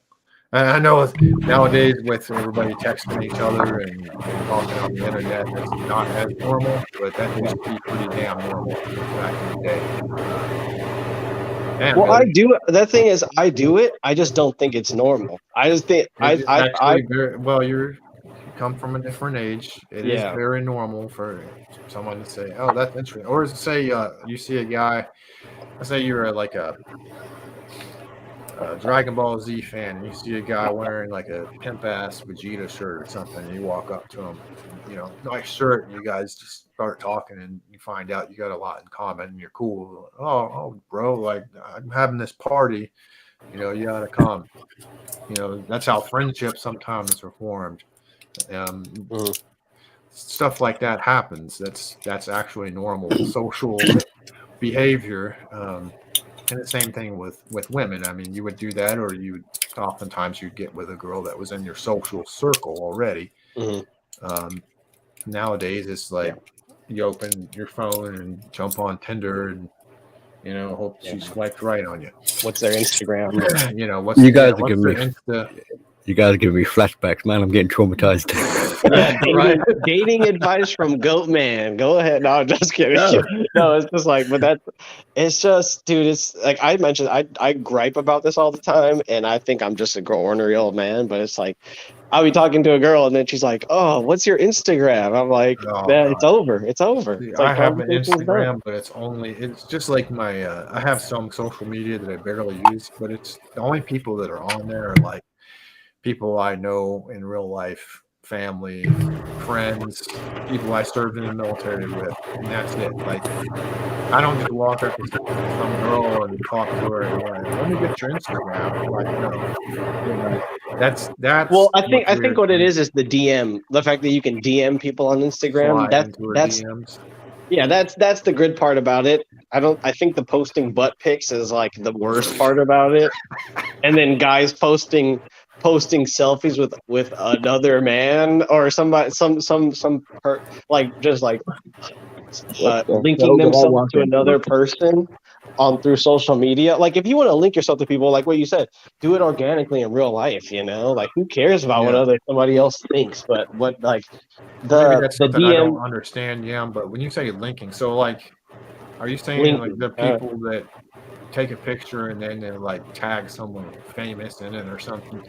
Yeah, I mean, you see it with influencers, and then we also, I think we also do it as just because, hey, want to pick, or for some reason we just want to take but with family photos is a completely different story. I'm just talking about, I'm at a function, we got to make this look cool, so to be here, to be living our lives, even though it's not really that cool. And now, like, let's take pictures of ourselves. It's just like, it's the opposite of making a memory. It's just, let's turn this into a real thing instead of it being, because everyone's so scared of being fake. And they go to a fake thing, and they think if they take pictures of it, it makes it real. A lot of that stuff is fake, but well, that's kind of like echoing what we were saying earlier about this is living in death. This isn't living life. So this is where they feel alive through these pictures. Yeah, and I guess it's just that I just don't the way that I've developed. I'm not trying to make this sound bad at all. Like the way that I cope with it is to just do everything ironically, but then to see people like still back from when like MySpace and Facebook is the thing, they still behave the same way. It kind of makes me be like, dang, like the amount. I'm almost jealous, like the amount of investment they could have in creating this like big collage of that's another about aspect. themselves. It's like This is what today's currency really is. It's about appearance. I mean, never mind financial currency. It doesn't really matter. The value here for most people is how they are. I would care more, or I would actually be more understanding if a girl was like, "Do you have $12,000?" as opposed to like, "Do you have an Instagram page?" Because at least she's being like, at least that's something I can like negotiate with. What they care about though is social proof. Yeah. Yeah. And it's like if you just care about being comfortable, it's like maybe I could provide that to you. But if you're like care about having a guy that's insecure and that needs validation, is willing to was willing to like be on social media and be an influential type person, then it's like I don't want to influence you. I just want to date you. Or like I don't know. It's like I don't want to like have this online presence. They don't even want to be influenced as such. They want to wear you like a handbag, like a big hoodie, like a big. You're a fashion accessory. You're to help facilitate their overall appearance. It's ridiculous, and I'm like, the one thing it's sad that a guy my age is tired of that, but I'm just so fucking fed up. That's why one thing the black pill people are right about. They talk about looks. That's one of the reasons why women like looks so much. Aside from it, just triggers. Triggers. Yeah, and you got these bitch-made guys like my fool who's just like, cam up, bro. Like, why are you sitting in the shadows throwing your hateful dialogue? It's like you're showing your face to people. That's a crime. I mean, like I don't know if everybody's doing their P90X, but a pandemic's not supposed to make people look more beautiful. All right, that's plastic surgery. It's freaking high and tight waist pants. It's boobs. It's masks. It's bras. It's masks. It's wires and stuff. It's plastics, and it's like so wasteful, man. I think the whole idea of maintaining a social media presence is probably so far against climate change, or is like contributing to climate change, that it should just be canceled. I don't know. I care about. No, These people don't care about the way I see it, until people start being, what's the word I'm looking for? Until people start acting like human, like I don't know, like these quote unquote civilized society as they claim to be. My thing is screw the environment, screw it all. Let it burn. Screw the sea turtles. I don't hate the environment. What I hate, and I just recognize that it's all a platitude. So that it's just like the wearing the mask thing we were just talking about. I'm a good person because I wear a mask, and I'm protecting your life by wearing the mask. Fuck you, first of all. Yeah. All right. But the thing is, when you look into all their plans about climate change, it's about taxing you more. When it comes down to it, that's what it is. If that person cares so much about the climate and the environment, then kill yourself. Exactly. If humans are this virus, and exactly, Billy. If these people actually believe, humans are a virus, they're a plague on the earth, and we ruin it. Okay, then start with yourself. Take yourself out so you can help save the environment. Take yourself out so that a tree can grow from your dead body. Their projection, like their public image, is such a, like women. Sham? What am I doing it again? No, sorry. I thought you said no. Like the public image is so much a part of like I'm doing all this stuff to help myself. Even my what I value in terms of like political stuff is also bettering me.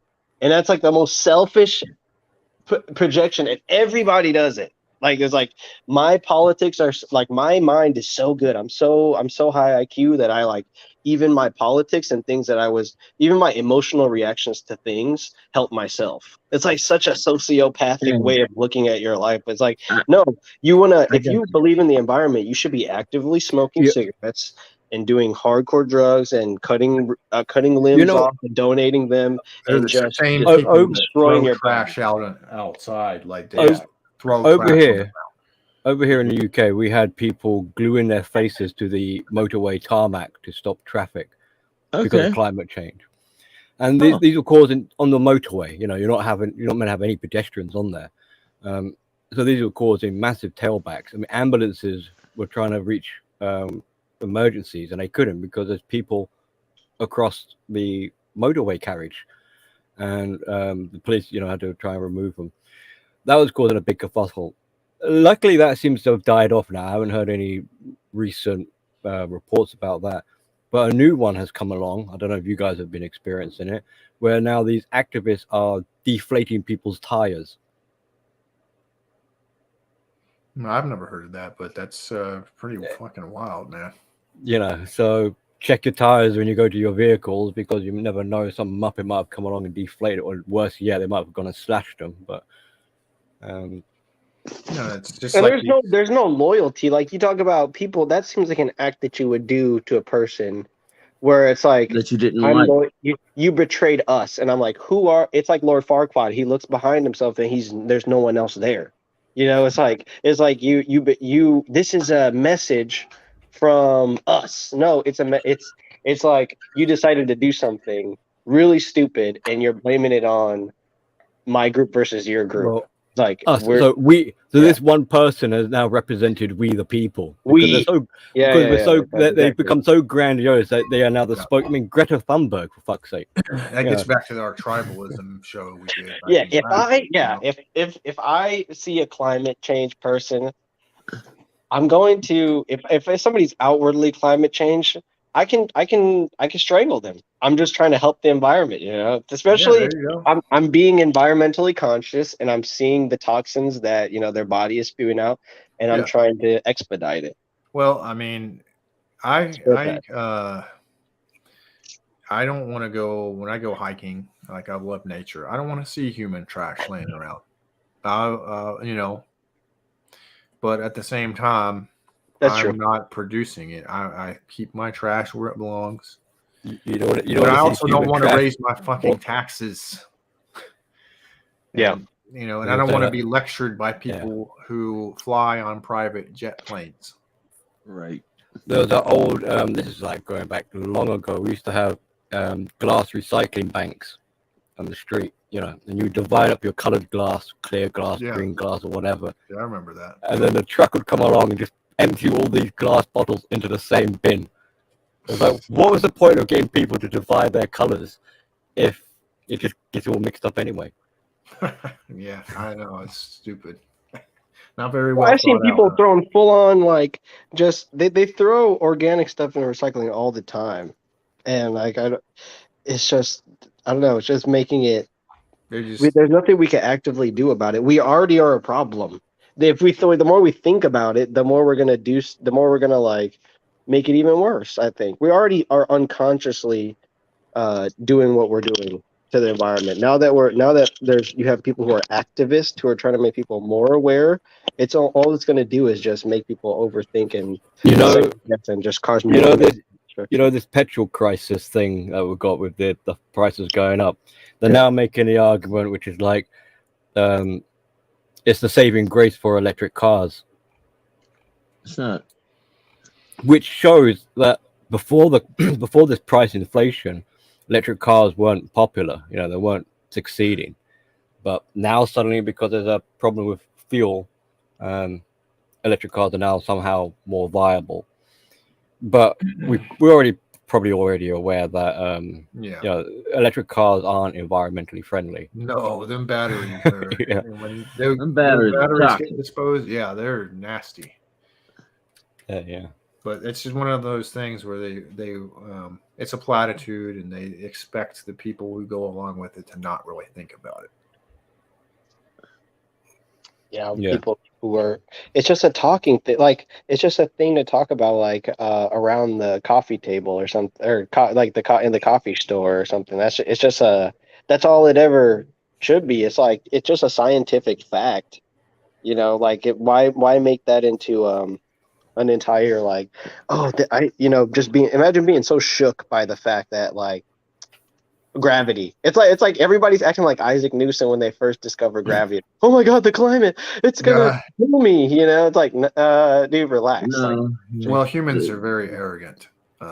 Well, and also getting back to the intelligence thing too, but humans are very arrogant. They don't realize the Earth is going to do what it's going to do when it comes to like its temperature. A lot of that's controlled by the sun. Now I'm not saying humans don't affect the Earth; they certainly do, but a lot of it is just the Earth doing what it's going to do, and they forget there was an ice age at one point. In fact, back way before you were born, scientists were talking about, there's an ice age coming, and that was like back in the 80s. They're like, we got to be prepared for the coming ice age. Yeah. It's like, Okay. Ice coming. Yeah. Now they're saying, the Earth's too hot now. Gen Z's like this, man. I just want to like this. If we're just a dust, if we're a ball of dust, then we need to burn the ball of dust as tinder to like light the fire of civilization. Like just abuse the Earth and whatever you can do to. Whatever you can do to get away, we're in a toxic relationship. I mean, we're codependent on the Earth. I just think those people that think humans are so toxic and ruining the Earth, they just need to start with themselves. That's all I want. If you think the Earth is so beautiful and great, go to the bottom of the ocean and inhale the sulfur gas that comes out of the vents.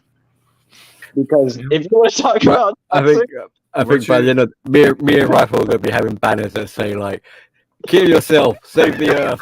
Yeah, we're too overpopulated and we're ruining the Earth. Start with yourself, man. Go. Paradigms. There are two paradigms. You can think in either one of these things. If you think in terms of if you don't think like this, you're an extremist. You either kill yourself and save the environment, or you kill the Earth to save yourself. If you think anything in between that, it's kind of it's not, to use an old term.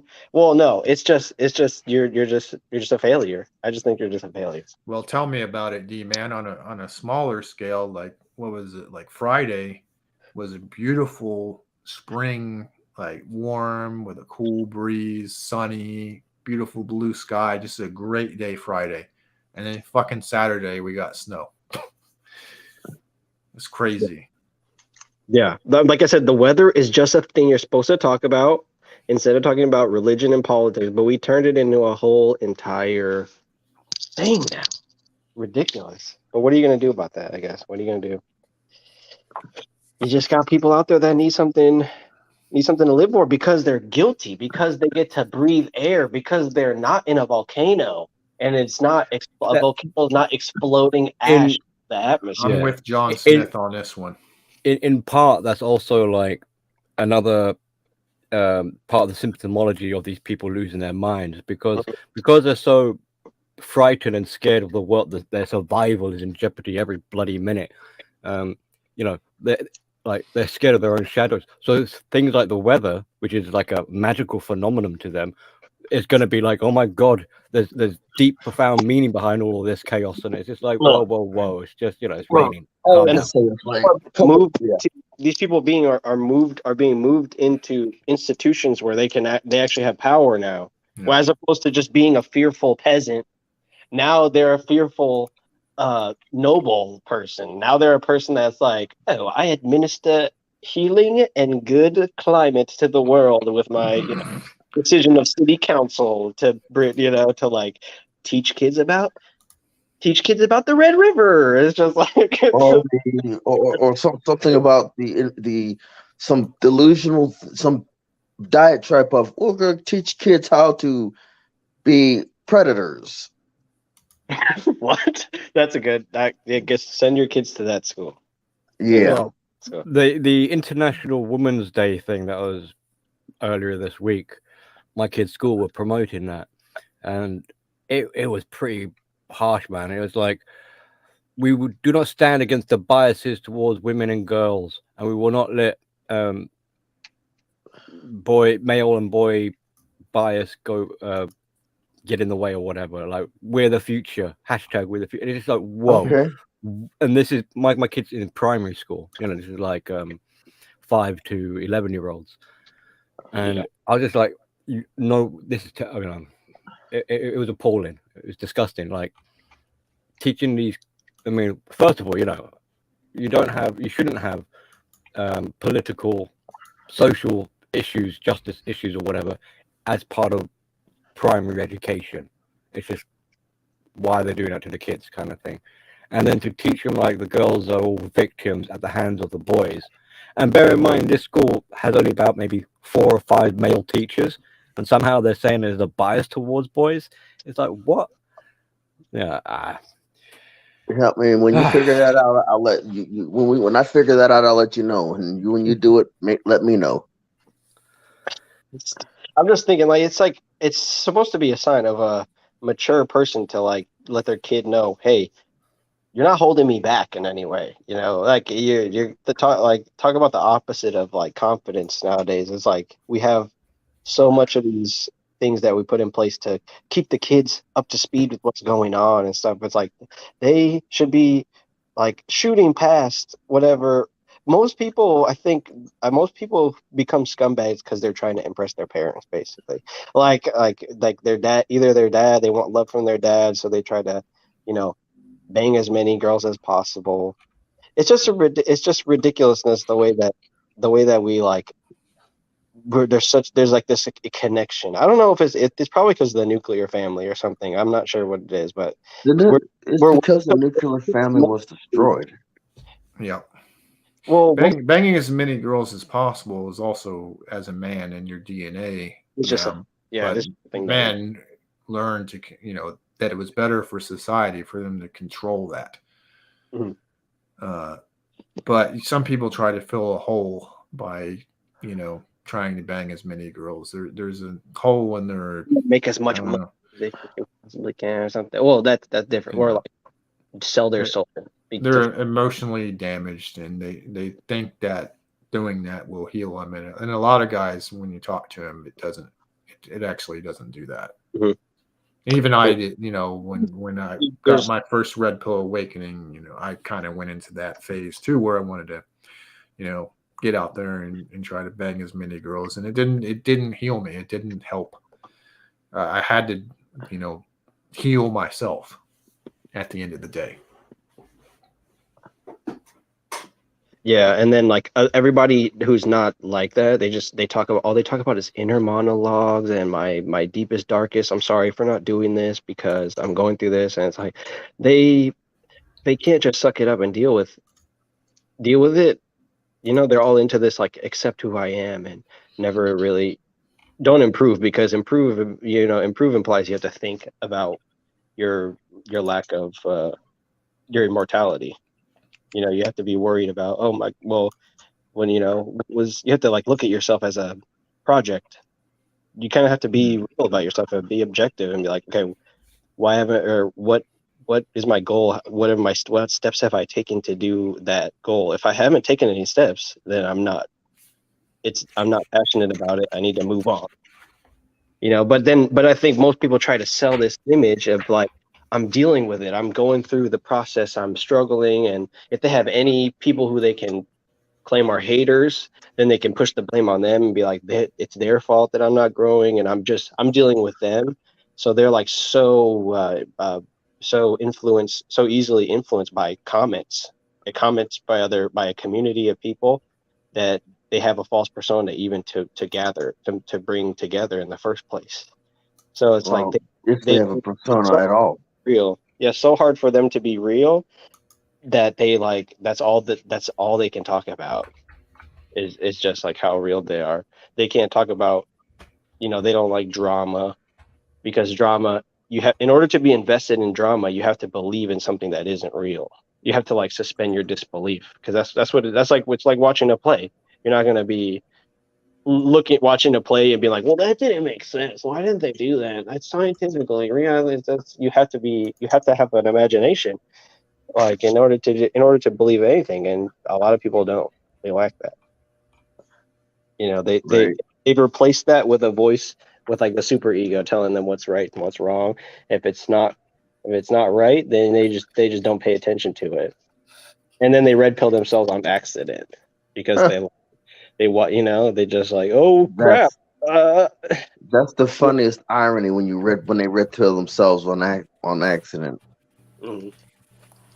Yeah, nobody should do that. And I think it's like if the red pill is going to become mainstream and regulated, then your best bet is to approach things ironically because you have to, regardless of if a person is trying to go for a specific message, like as a human being, you want to have your own opinion about it, whether or not. Like you can't just because you're jaded, you can't just go to people who are anti-establishment because then you're going to get caught up in what they're going through being an emotional person like we all are. Like you can't just, a lot of people like what they say, they've just burned their idols or like they burn things in effigy in order to relieve stress.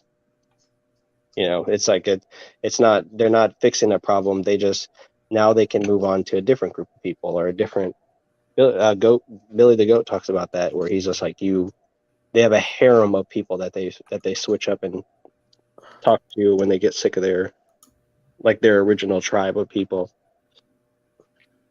Like they Well, have it's even worse. Like if for some reason one of these groupies say something on the contrary, then they are extradited. They are kicked out. Suddenly, it's like you ain't one of us. You betrayed us. Yeah, you're whatever. You're an agent or something. So there's no loyalty amongst them. There's no reassurance. That agent, sorry, that agent can be taken more than one way. Like, I mean, this is a major problem that the left and the woke have, because unless you're fully on board, basically a carbon copy of the other members, that person runs a risk of being kicked out at any given moment. There's no security there. And it's like, how dare you think differently than us? How dare you have independent thinking? We don't want that. Individuality. Exactly. You're a danger. Yeah, exactly. You're a loose cannon. So, it's like a cult of anxiety, like a cult of uncertainty. How dare you, upset what the leader wants by having any sort of conviction. Right. So to be there's such a tight, there's a desperate need of control with those people. Obviously, so it's like there's no wiggle room. There's no room to exercise, have mental exercises, and to try and broaden your perspective. So it's a very narrow view. They see the world through a narrow lens, and it's also they call the right side extremists, but you don't get more extreme than them, because it's either our way, literally our way, or get the F out, and now we're going to persecute you on top of it, not just boot you out, but we're actually going to destroy you, cancel you, maybe dox you, and things like that. So because obviously by voicing I mean, the thing is, they might not even be voicing a radical different perspective thought. They might just be just entertaining the idea, just considering it, but it's like, well, that's already dangerous. We want you out just for even going left there. is notorious for psychological projection and accusing the other side of what they themselves are doing. Yeah. Most of us know this. They've been around a while. I mean, and the thing is, and they're also on a subconscious level looking amongst them, even amongst their own camp, their own group. They're looking for that outlier so that they can pin the tail on the donkey, because they want to basically have a person like either a punching bag or someone they can attack, because they've got that aggression. They're looking for fights. They're looking for conflict. They need that sort of battle going on, because opiate addict. They're looking for an escape from pain. It's an escape from pain. I mean, say what you want, but I think most people need more pain, like metaphysical pain, like avoiding I hate people who try to avoid what's being said about them or try to minimize the criticisms about them.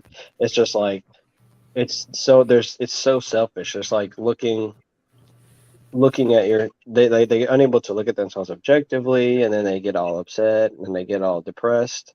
But it's really themselves. It's just themselves depriving themselves of the necessary pain to grow.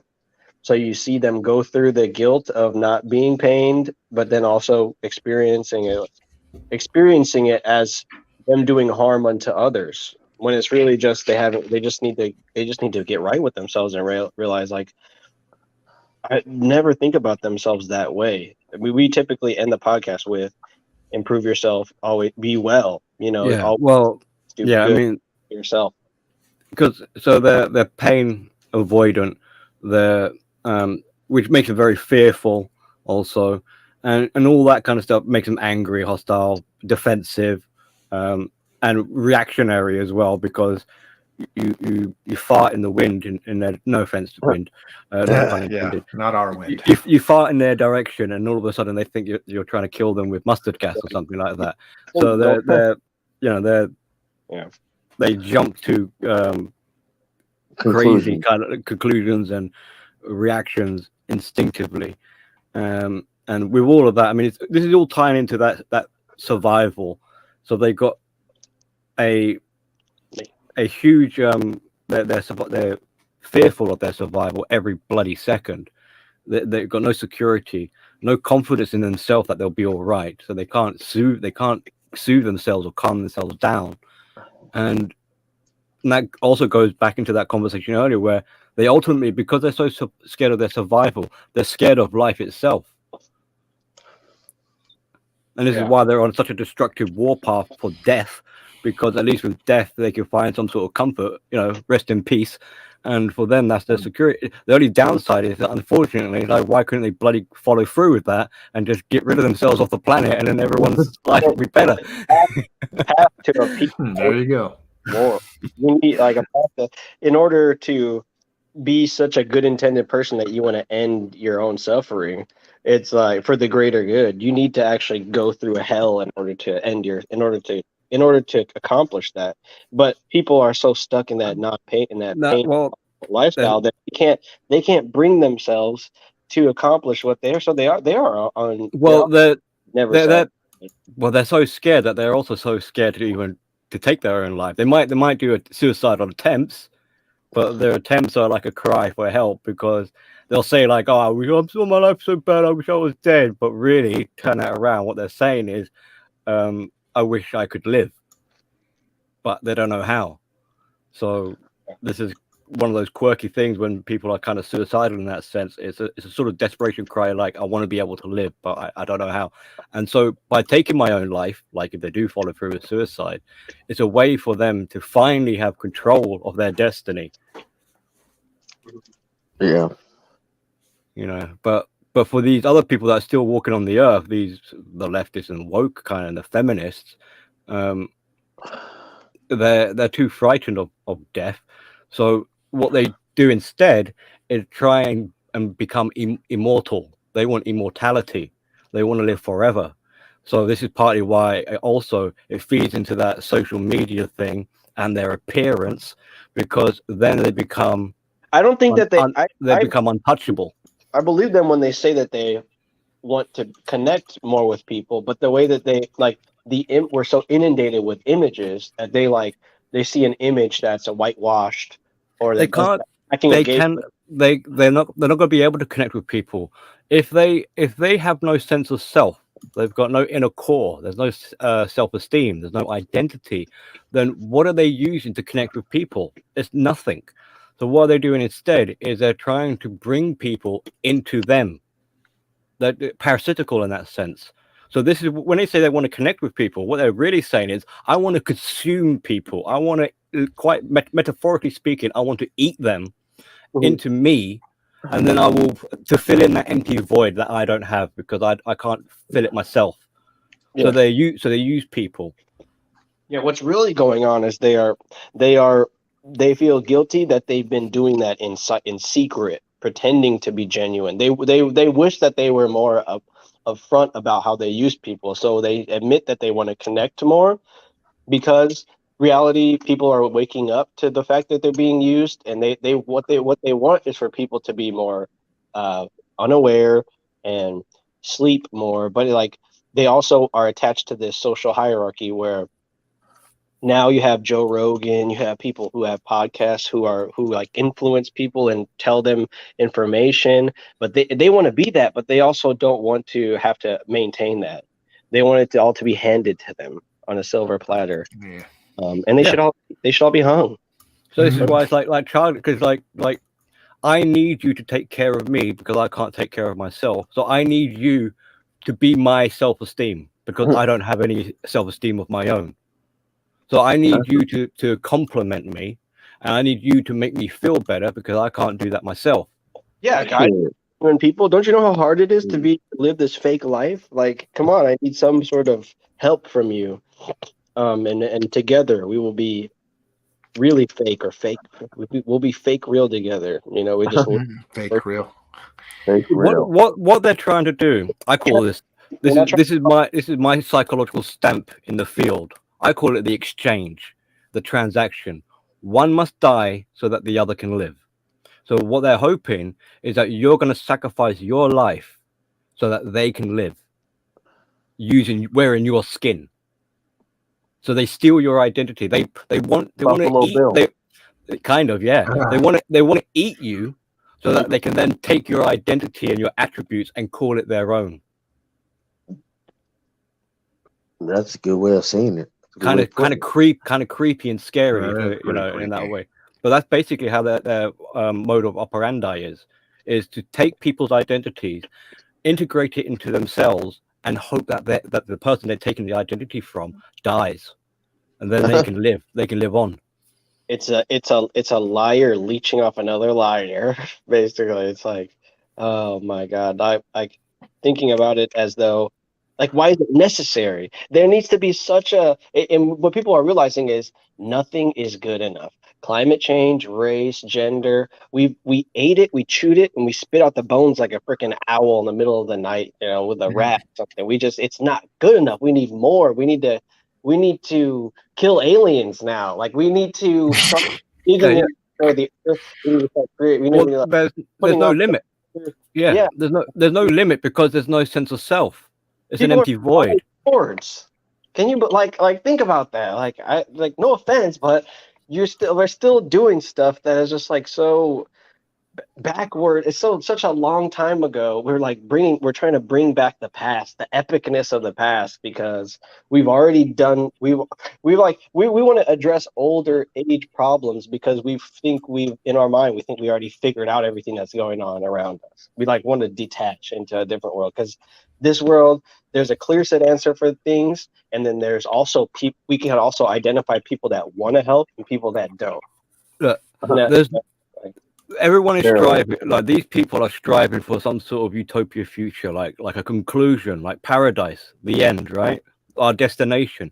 They don't want that. Why? Because the end would mean a finality. It would be a stop.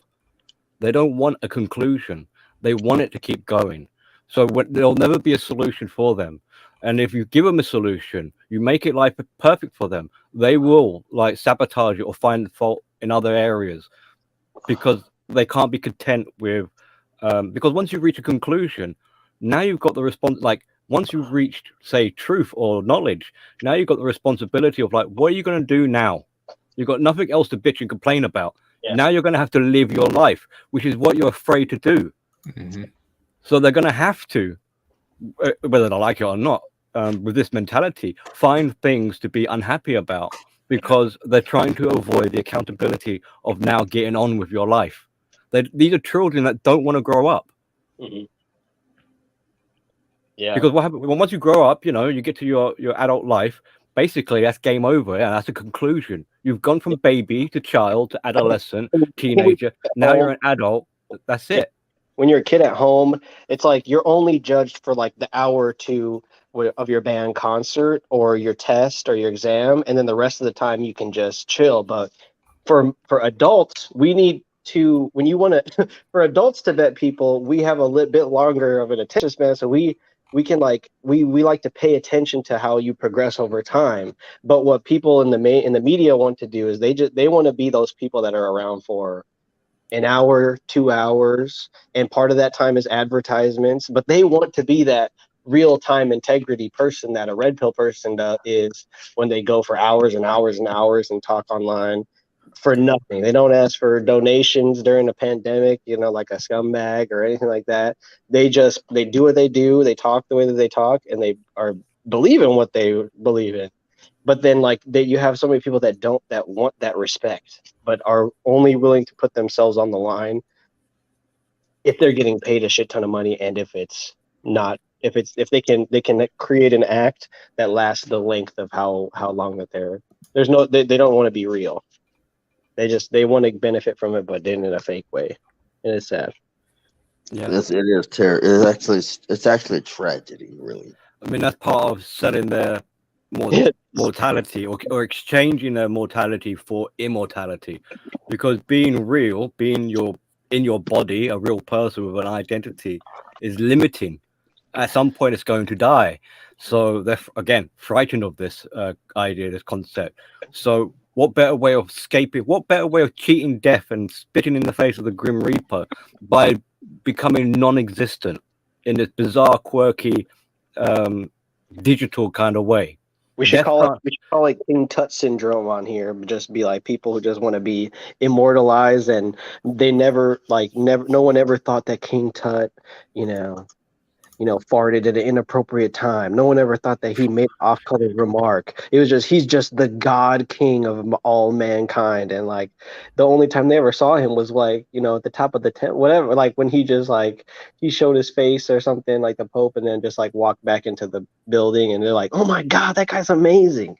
No, everybody just wants to be that. They don't want to be a real person. They don't want to be, if it's televised at least.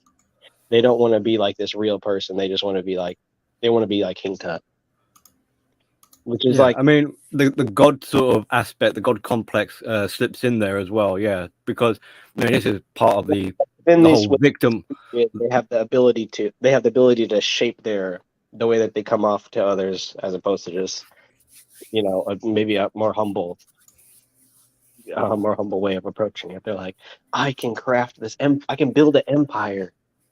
They can't be, well, to be humble, to be genuine and authentic. I mean, this is like kryptonite for them. To be reminded that they are human and they are, fundamentally just basically an animal is, I mean, they probably would rather literally be dead at that point. So to get away from, to disassociate, this is the funny thing. People talk about, is there a cure for this mental illness? Well, there is. But the cure is the same thing they're trying to escape from, which is basically a sense of self. So they're trying to escape their sense of self because they've got deep shame, deep hatred. They hate who they are. They don't want to be human. But at the same time, the only cure, really, realistically, would be to go in that direction and become human. So they're screwed, because the cure, as far as they're concerned, is inaccessible and they don't want it. They think the cure, for them, the cure is to become like God. That's the answer, to become immortal, to become dissociated from reality, to escape into fantasy where no one can hurt you, and you're the master of your magical realm, and everyone is, and you're entitled. And it's a wonderful day in the neighborhood. Right. And when they're in that kind of magical realm and they're the God and all this, of course they're going to be entitled. And of course everyone is beneath them. And of course everyone should be serving them. And of course at the same time they're a victim because the world doesn't appreciate their greatness. So it's a whole cluster F-bomb of mental problems. But from their point of view, this is the solution to that problem, which is stupid. But it's people justifying a mental illness is suitable for their career. They need this mental illness in order to be successful in this field. Which this is why it's kind of a terrible thing, but it's masked and all in this this over-invested mentality of justice. I mean, this is the magic of denial, because denial arguably can be one of the greatest forms of protection. And one of the wonderful ways I say wonderful, but I mean, I'm being a bit tongue in cheek. The wonderful ways in which denial works is to be elusive to that person with the denial. They don't realize they have the denial. So then they're unaware of their own problem because it's being kept hidden, because their own survival mechanisms are trying to protect them from the harsh realities of the truth. And one of those protections is to be not to be unaware that it's even being deployed or utilized. So from that person's point, because if you were aware that you had denial, and if you were aware that you were fooling yourself, you would surmise that there must be an alternative truth. Mhm. So you'd kind of, if you were aware of your own denial, your denial wouldn't be as effective. Yeah, it's like a known killer who has an empty gun is not threatening to anybody. Unless you believe in the conservative principle, like, yeah, he could still do something to me. But a fool who believes a gun is loaded, I think is holding an empty gun, but he thinks that it's loaded, is just a more dangerous person, because they're just like, they would never pull the trigger in the first place. They just know that they have this power and it can be used to harm somebody. It can be used to get what they want. So as long as they know that they have power somehow, that somebody's told them that they're armed with something, then they have this gusto, as opposed to just being like, just flat out evil, but not having the power to change, to actually like to actually cause harm to anybody. It's like, I think most people are tricked into thinking they're good people because they're not given any freedom. They're like, Yeah. well, I can't act bad, so I'm a good person. It's a silly one for you, Baron. It's like when people give you the death stare. They literally more often than not probably think they actually do have the power to kill you with their stare. Yeah, you'll fall over. Don't piss me off, or I'll stare at you with. My favorite is, excuse me, or what was that?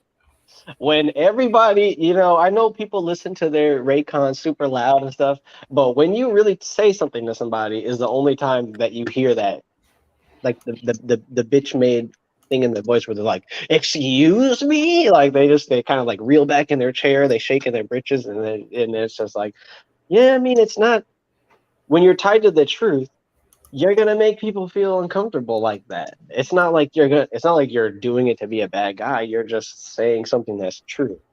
And I think that's what another thing that prevents people from realizing they're shitty is, as long as they follow the rules socially, they get to I guess pander to that crowd.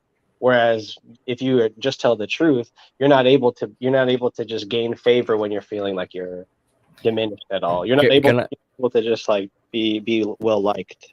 Can I just respond? Silver Bullet left a comment saying nothing wrong with just being an average human. Keep it real and simple.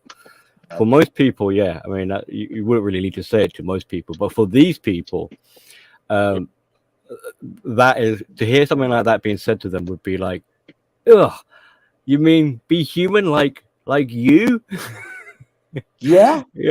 Perfect. I'm not saying I'm perfect. I'm just saying, like, dude, you aren't. Yeah. Just relax. But if they've got this grandiosity where they think they're better than everyone, the last thing they would want to hear is like, no, you're not. You're just like everyone else. You're human. They would be very repulsed by that. Well, a lot of people who are very successful, they do have a grandiose vision of themselves, but the problem is they don't care about the negativity. So when you see people who try to match that level, but also they can't take being criticized, then it's all a sham. It's all like it's almost like it's like the next episode. Like, it's like, yeah, but it's like, but if I'm human like you are, and you being human, you're gonna get old, you're gonna get disease, and you're gonna die, and it's gonna be horrible. I don't want to be like that. So why would I want to be human like you? No way. So there you go. That's how And there's a problem. There's a problem. Yeah, this is when they start calling. Oh, I'm the queen. It's like, no, diva. Like, you might like to think of yourself as the queen, but no, come back to Earth, please. How are we feeling, guys? Rifle, do you guys? Been thinking about ending this for a little bit. We can always, we can talk later. What are the topics? Yeah, I think we should probably end it. Mindedness, 'Cause Max I'm Green. I actually supposed to do something right now. Yeah. We're past the 2 hour mark, which we usually try to stick to anyhow. No need to labor on. It's totally normal. I just thanks for guys for coming in the chat. You guys are cool, but we're gonna kind of start to close this up. And the topics for you, Billy, just to answer your question, in case you want to do closing thoughts, was like healthy mindedness. Yeah. And it's funny you brought up Nietzsche. That's exactly where I probably got it from, the healthy mindedness, where he talked about a disease like plaguing the population, is that very idea that you can. And then Rifle brought it up in a stream before too. He said once you're like healthy minded, you start to realize these things, and it was nothing like what people who act like they're healthy minded do. It was like something like mature and based, but healthy mindedness is definitely coming from a female and a child standpoint whenever you hear people talk about it. So just being aware, bringing awareness to that, and then also, I said the for one of the topics, the brain malfunction, just because brain malfunctioning, and we talked about that with regard to like figuring out what exactly is the pulse of what's happening. Are people pro vaccine?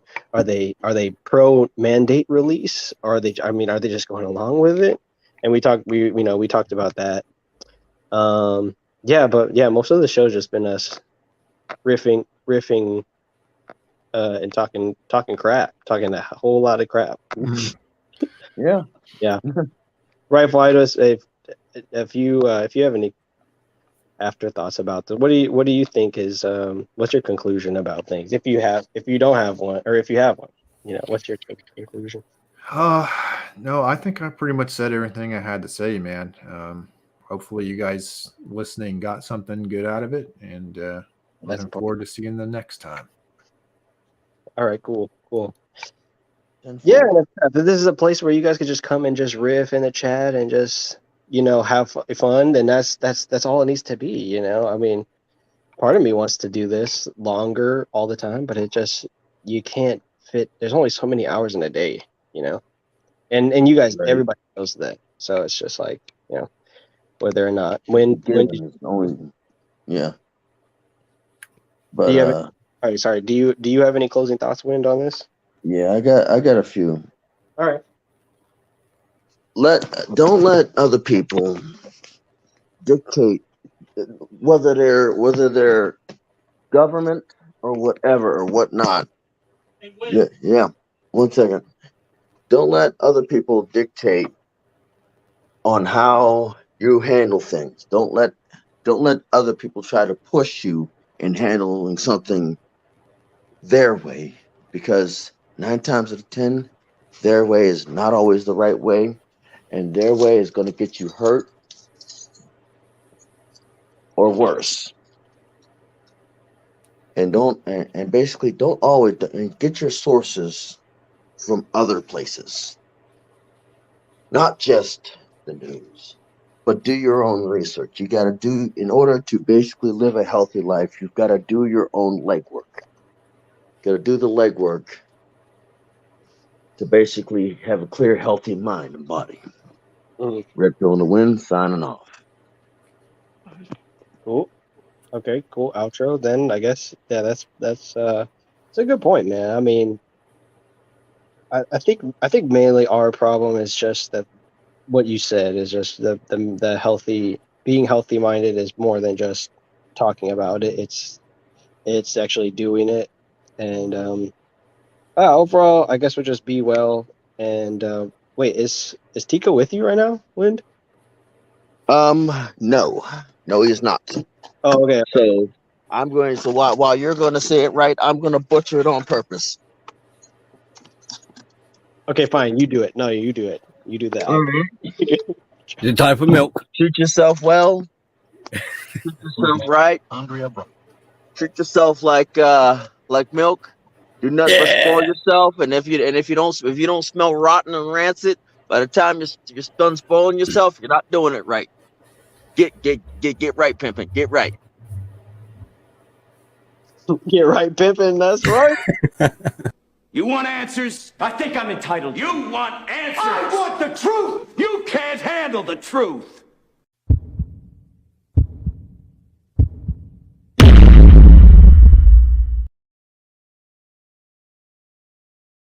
Sue's Confections, ooh, Sin City, Montana, Coke Boys, ooh, we run the city.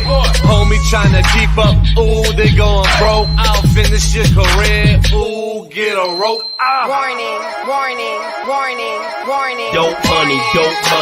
Ooh, That Montega, in the spot, getting guap. Ooh, that's hard labor. in the club, popping bottles. Yeah, we blowing that sour. Handful of real niggas. Rest of these niggas cowards. How you want it? How you want it? Hands, gun, or the knife. Soon as your man see the barrel, He gon' run for his life. bullets flying. Bullets flying. See you later, my edges. We live in a